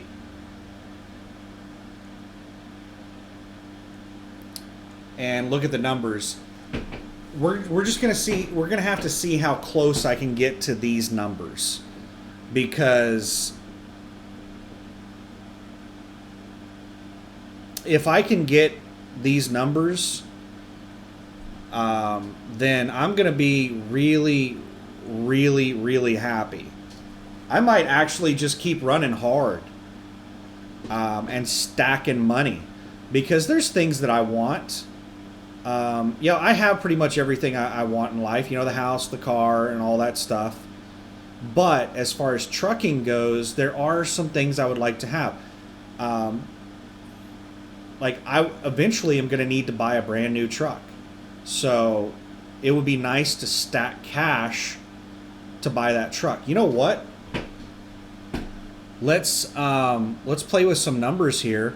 What if I did buy a brand new truck right now, and I had an $800 a week truck payment? So let's take this from $200 a week fixed costs to, let's be overly generous and say that I get a really nice truck.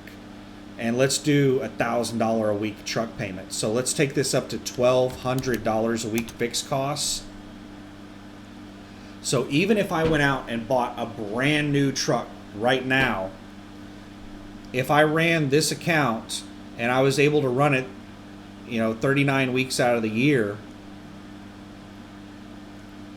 that's an extra $50,000 a year in fixed costs that I would have with a brand new truck. So it'd take me down from making, $200,000 a year to making $150,000 a year. And that would be probably about a 3-year truck payment, 3 to 4 years truck payment. If I'm paying $50,000 a year on a truck, $1,000 a week, that's $52,000 a year. That's $156,000 over 3 years.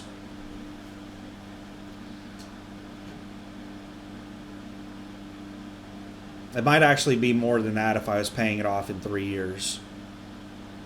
Let's be a little bit more generous because I'm going to put a brand new APU on it. That APU is going to cost me $15,000.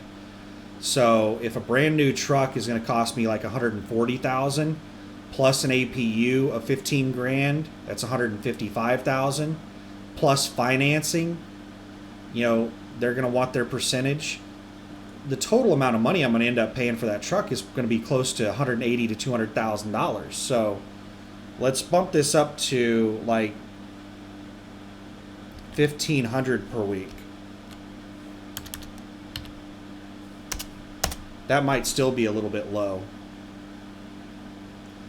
So that's $1,300 a week in truck and APU costs.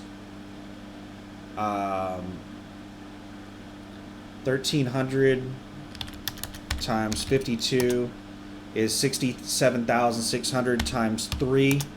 That comes up to $202,800. So that is much, much, much more reasonable for a total amount of cost it would cost me to get a brand new truck. If I got a brand new Freightliner, spec'd out the way I wanted, and got a brand new APU on it, the total amount of money it would end up costing me after financing is probably close to $200,000. So my fixed costs would jump up from $200 a week to $1,500 a week, most likely, if I got a 3-year loan. Now I could do something really stupid, like get a 5-year loan on the truck, but that's just, in my opinion, absolutely idiotic. Because what's the life expectancy of one of these trucks? If I'm running 140,000 miles per year, after 3 years, what is that? That is P20. After 3 years, that's 413,000 miles. 400,000 to 500,000 miles is right around that point where the truck starts basically, you're done with it. I mean, you can drive a truck forever if you're willing to put in the maintenance and repairs to keep it running. But right around the 400,000 mark is whenever you start getting into expensive maintenance and repairs. So you're going to start getting into more expensive maintenance and repairs, and you're still going to have your outrageous truck payment. That's not smart. Whenever you get to that point where you're hitting the 400,000 or 500,000 mile mark on the truck, it needs to be paid off because you're going to be spending a lot of money in maintenance and repairs.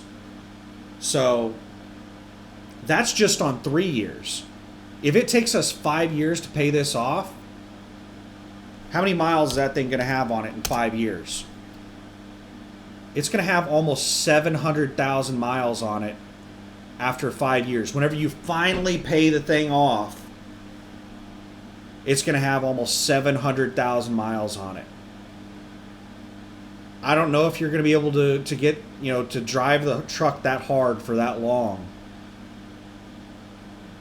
So I don't like the idea of having a loan on a truck for more than 3 years. Because if you're putting any amount of decent mileage on the truck, then 3 years after that point, you're going to start hitting more expensive maintenance and repair costs. And you don't want to have a truck payment on top of increased maintenance and repair costs.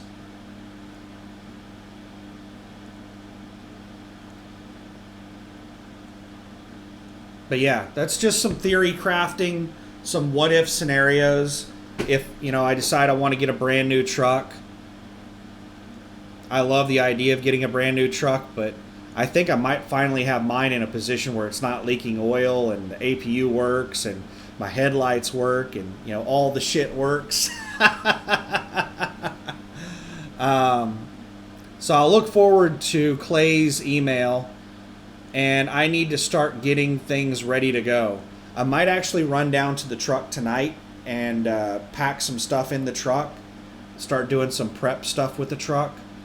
Yeah, I think I'm actually going to go down and do some stuff with the truck tonight.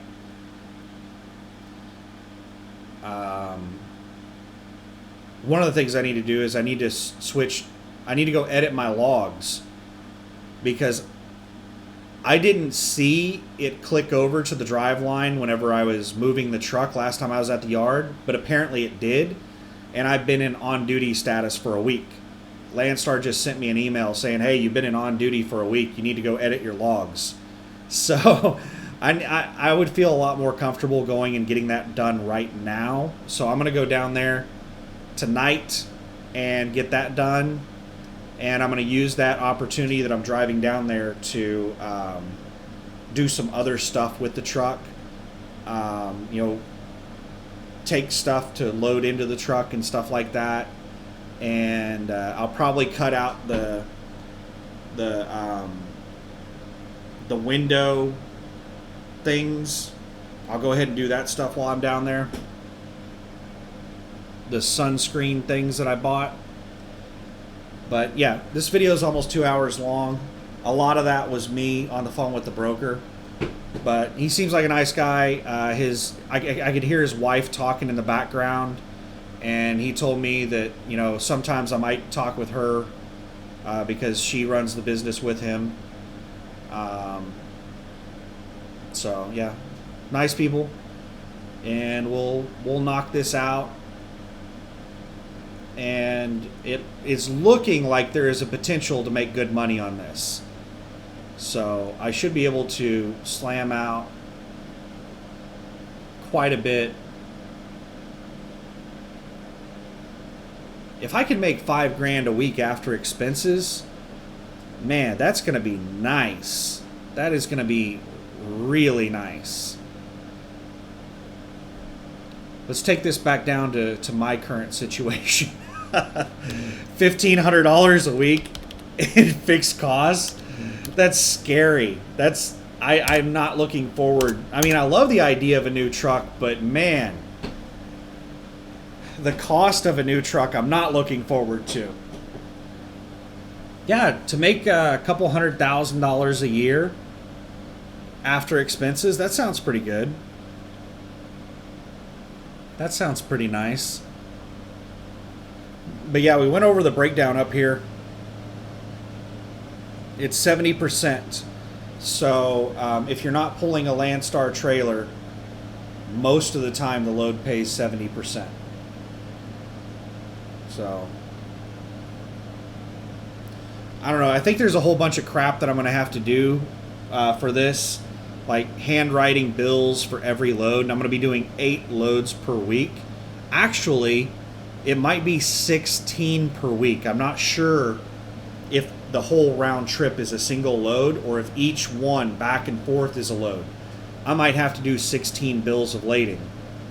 Actually, one of them is empty, so I don't technically need a bill of lading for empty unless they're paying it as a separate load. If they're paying the whole round trip as a single load, then I only need one bill of lading. But if they pay each direction separately, I will have to have a bill of lading for that empty. So I'm going to be spending a lot of extra money doing transflows. $2. It's not a lot, but it's going to cost me $2 per load. So it's going to be $16 a week in transflows. Plus, I might have to scale every load. So that's $14 per load. So let me do this math real quick. So it's $2 for transflow. How much Cat increased their prices on how much they charge? I think they still charge. Is it $12 or did they increase it to $14? Let me check my email. All right, so it's $12.50 for a first weigh and $3 for a reweigh. So they increased everything by 50 cents. It used to be $12 and $2.50. Now it's $12.50 and $3.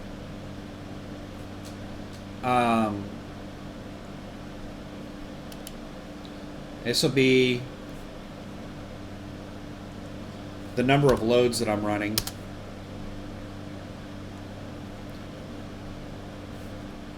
Oh no, let's do it up here. The number of loads I'm running, 8. So this will equal sum of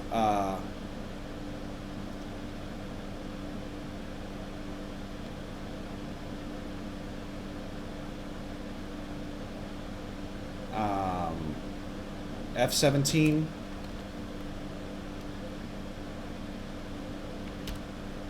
times F18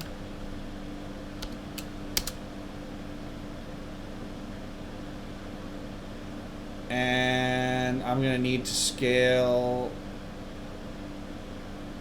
yeah.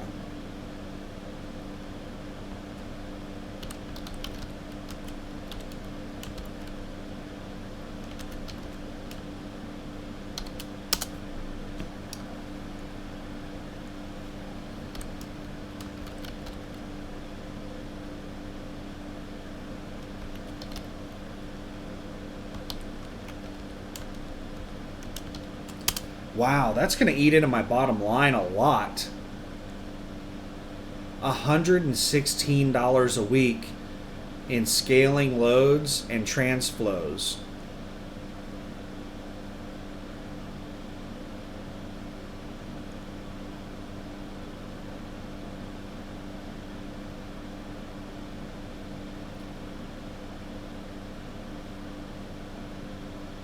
So let's redo the math on this.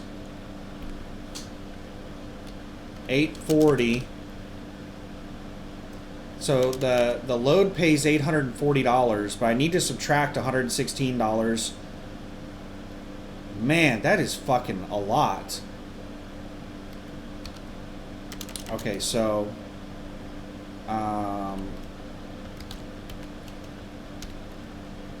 that's E16 minus G20.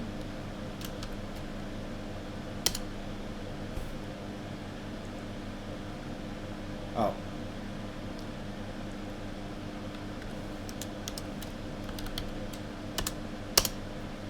So 724 times 8.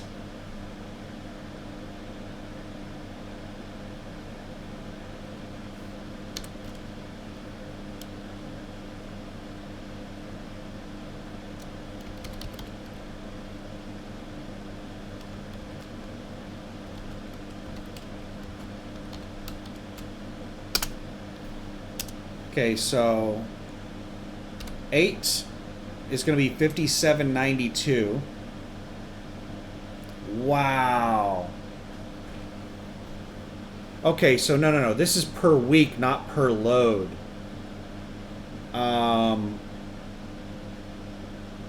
So I can just add it to my fixed costs.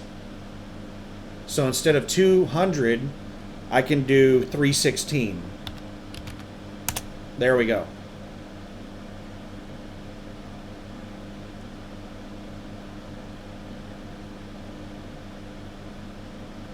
That's not going to work out very well because that's for 8 loads per week. Oh yeah. That does work out because all of this right here is for 8 loads, and this one over here is for 9 loads.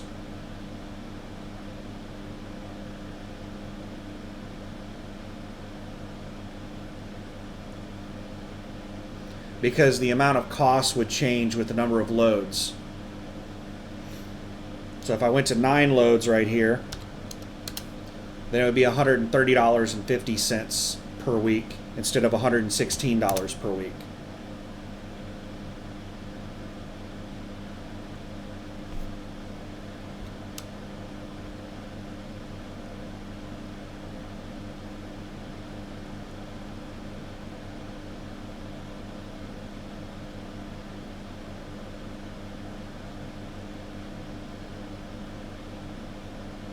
Let's do F17.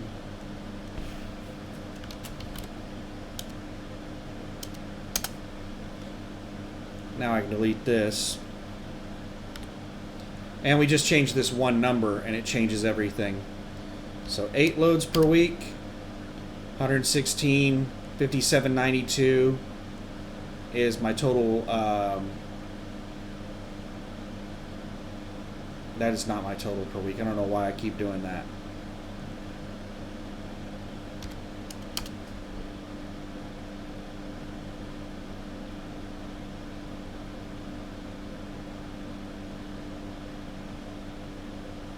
Yeah, this is like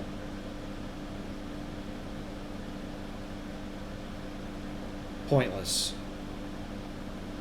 This doesn't mean anything. So yeah, it's not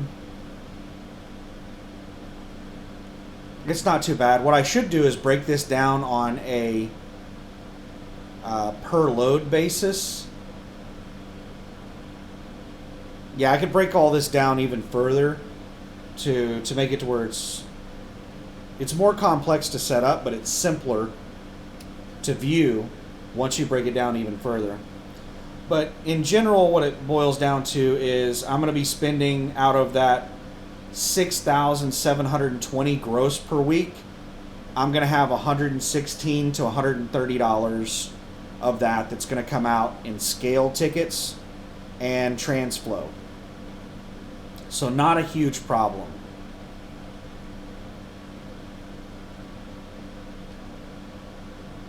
We're still good. It doesn't change the numbers by much at all.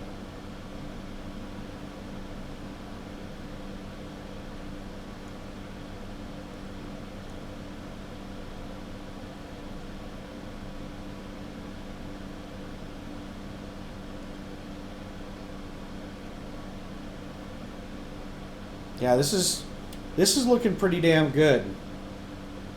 So we're set to leave Wednesday evening, Wednesday afternoon, around 5 p.m. is when I'm going to grab my first load and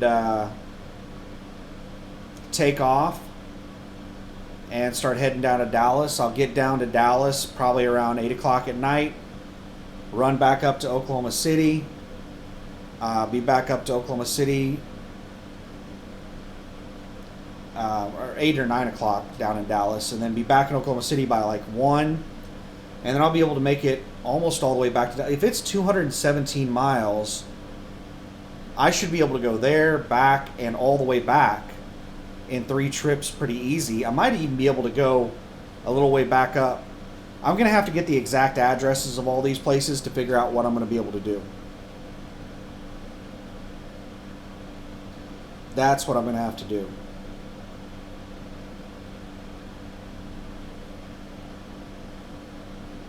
But they have quite a few different yards. And he said that Clay, the guy I've been talking to, is the guy that he tells everybody to talk to on how to check in and out of all the places and stuff like that. So he said if I've already been working with Clay, then Clay's the guy that's going to hook me up and help me out. So if they start losing loads, Clay is like the number one guy that's going to stay on this contract. That broker really likes Clay.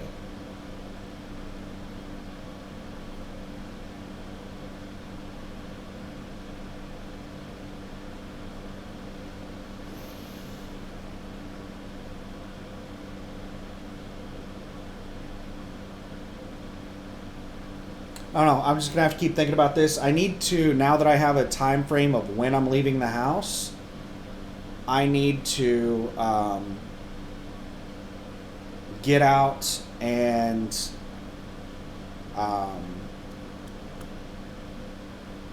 get everything ready to go. So let's talk about this rate per mile real quick. $1.90 per mile is like basically crap in the current market.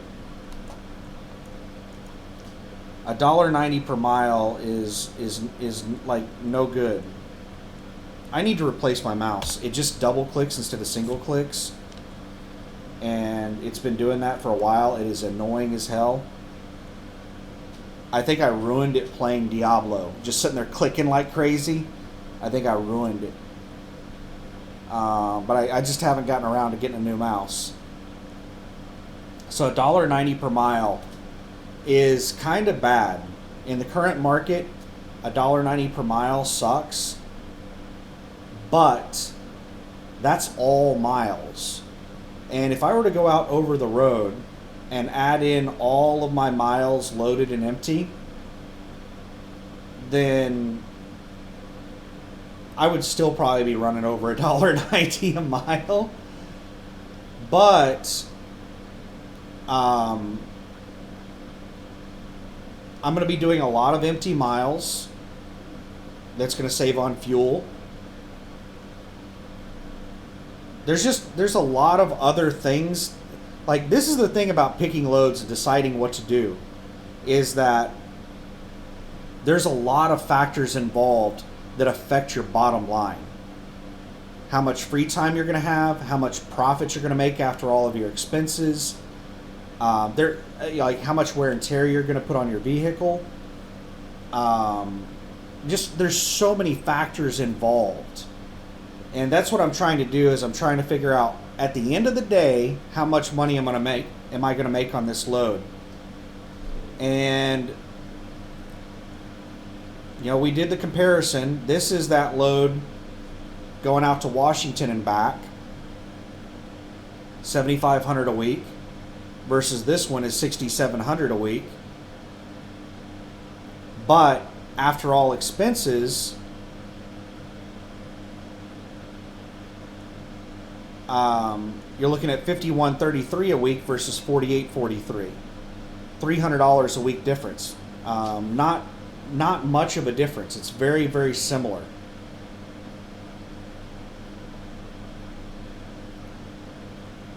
And I should probably add into my maintenance cost per mile on the Washington run, because I'm going to be putting a lot more wear and tear on the truck hauling heavy loads through the mountains. So at the end of the day, in both of these scenarios, I'm making about $5,000 per week. Almost the same money.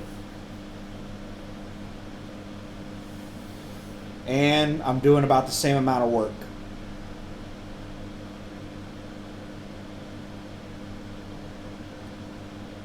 So, yeah, I don't know, man. This little dedicated run that Ron, and initially, as soon as I heard the $1.90 per mile, I was like, nah, that's no bueno, man.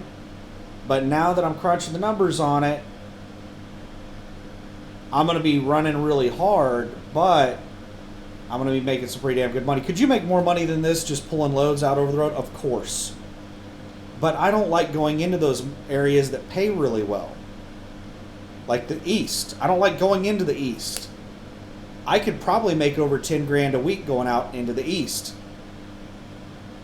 I don't want to mess with that shit though. And once you start factoring in all of your deadhead miles and all the rest of this stuff, it's probably going to come out to where, on average, with downtime and everything else, I'm going to be making about the same amount per week as if I were to run this load. And I'm going to be home for 2 days a week doing a 34. Man, this seems like a pretty good gig. Weekends off to do a 34 at my house, making 5 grand a week after expenses.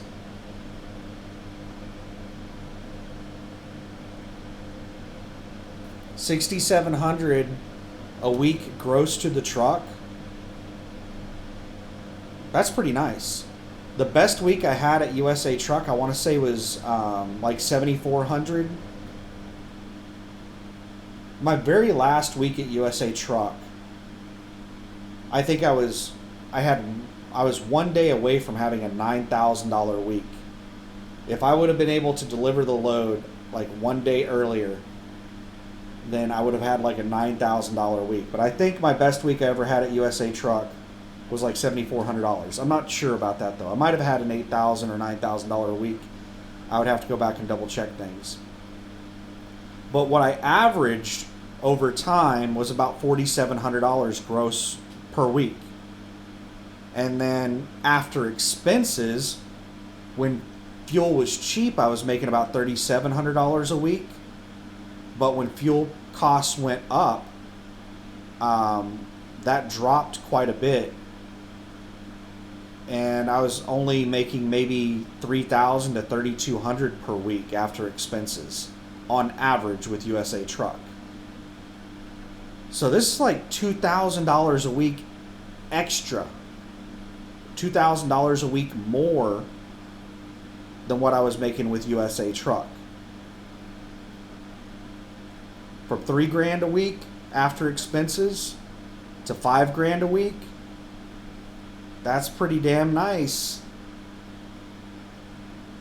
I don't know. This is all theoretical, but based on the information I got from Clay, the broker, and Ron, the Landstar driver that's been doing this account, this is like pretty damn nice. This is like accurate. Like, they gave me a whole bunch of information, and based on all the information they gave me, this is what's going on. I think he told me that he had a driver last week that did 6 loads, and he did those 6 loads really, really easy. He had lots of extra time. So he hasn't had a driver, it doesn't sound like 6 loads. It sounds like almost all of his drivers are doing home daily with weekends off. They're doing 5 loads per week. He had one guy last week that did 1 extra load. He did 6 loads. And I'm talking to him about doing I'm doing almost twice as many loads. Like, if I do 9 loads in a week, then I will be doing 4 more loads than what his normal drivers are doing, which most of his drivers are doing 5 loads per week. So we'll see how hard it's going to be to do 8 loads per week. I think I'm going to be able to do 8 loads per week. But we'll start knocking this crap out. I've got a ton of stuff to do over the next day or so to get ready to hit the road. And like I said, I'm going to drive down to the truck tonight to get logged out of the ELD and get my hours corrected. And I need to get with trailer utilization tomorrow and ask them what they want me to do with the trailer.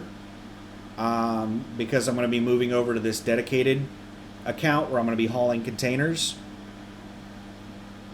But I need to wait for his email. He's going to give me the address of the distribution center where I can park the trailer.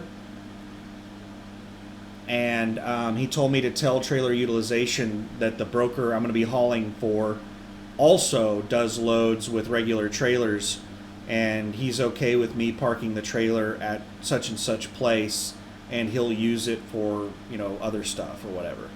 So yeah, I'll hit up trailer utilization and ask them what the hell they want me to do about the trailer.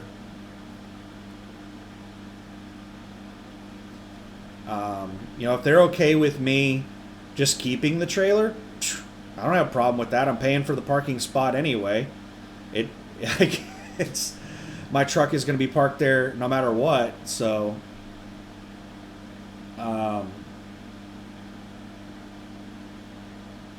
I'm perfectly fine with keeping the trailer if they'll let me. That way, if this dedicated thing does fall apart, I'll have an empty to just hit the road with. I won't have to sit around for a week waiting on an empty.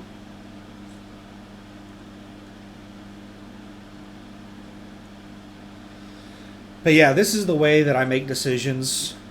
Try to break it down with as much information as I can to figure out what I'm going to make at the end of the day. So this sounds pretty good. The only thing that sucks is I'm going to be driving through Dallas. And let's switch over to the browser. Their southernmost place is in Wilmer, Texas. Wilmer or Hutchins, Texas. If you remember, USA Truck used to have a drop yard right here at the Love's Travel Stop in I don't know if Love's is technically in Wilmer or Hutchins. Because Wilmer and Hutchins are right next to each other right here, and the Love's is in like Hutchins, Texas, and then the USA Truck drop yard was in Wilmer, Texas. So right over here is a whole bunch of drop yards. So you come back here on this little road right here, and at the very back, this is Empire Truck Lines, and USA Truck paid to use this area right here as one of their drop yards.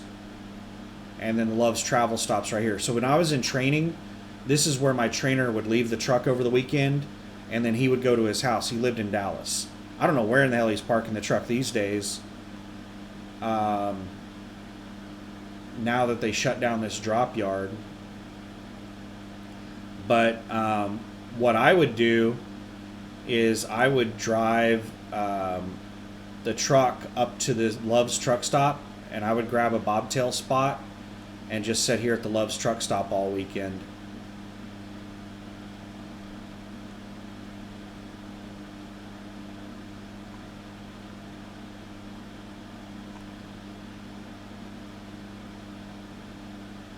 But yeah, if I'm going to be picking up trailers down here in the Wilmer Hutchins area, then this Love's has a scale that I can use to weigh. So I'll probably be hitting that Love's up quite a bit. But the shorter run, I forgot what town he said, Hagerstown or something like that, is another place where they pick loads out of. And he said it's 55 miles shorter. And that would put it like way the hell up here.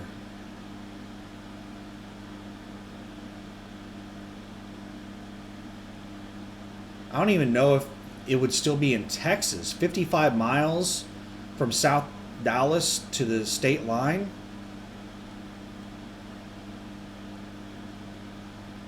I don't know. One other cool thing I just remembered is I'm not going to have to deal with tolls. I don't think so. There are a bunch of toll roads in Dallas, but I don't think I'm going to have to use a toll road.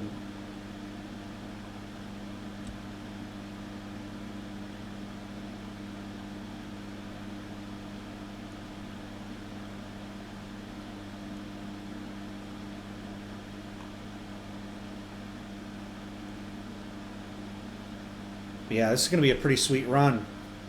I'm going to get... let me check the fuel price in Denton, Texas. At the TA in Denton and see if it's the same as the one in Oklahoma City. Let me pause this. All right, let's unpause it. All right, Denton.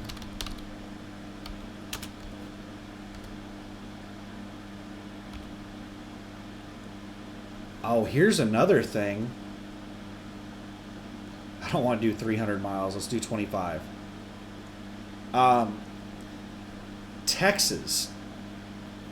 Landstar discounts. The fuel discounts in Texas. Landstar gets like a flat rate discount with Pilot Flying J and Loves. And the Pilot Flying J's have much cheaper fuel in Texas than anywhere else. And the fuel ends up being a little bit cheaper at Pilot Flying J's in Texas than in than at the TA and Petro. The TA and Petro is the cheapest place I can get fuel pretty much almost everywhere else in the country except Texas.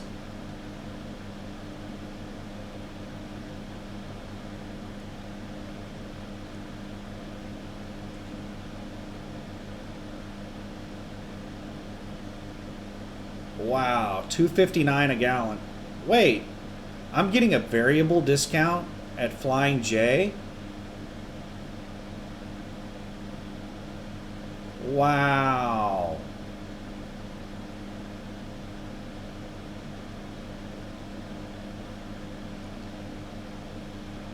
So, on Bonnie View Road in Dallas is really cheap fuel.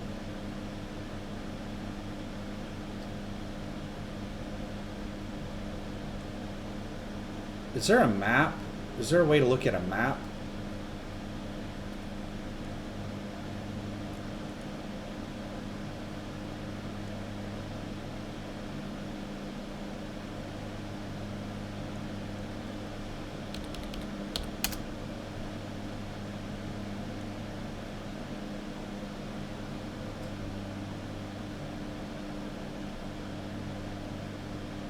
Yep, I'm not going to be driving past that Loves.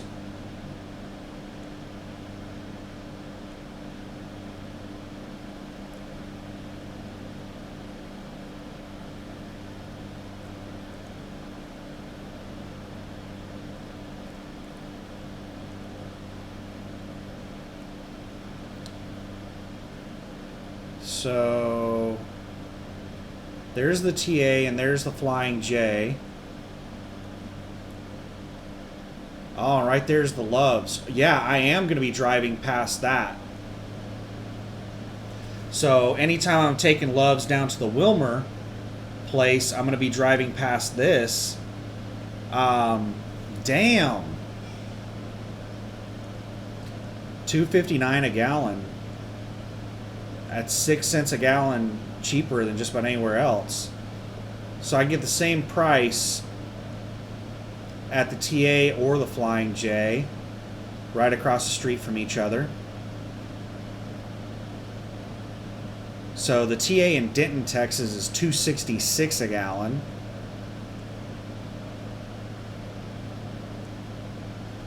So this brings up the option of using the Flying J instead of TA and Petro as the main place that I get fuel. I'll probably stick with TA and Petro because I might have to fuel up in Oklahoma City sometimes.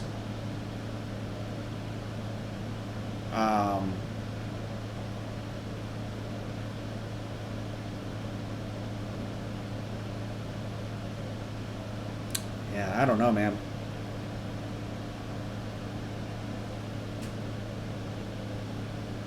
This is pretty sweet. So we're going to be getting some of the cheapest fuel prices in the country.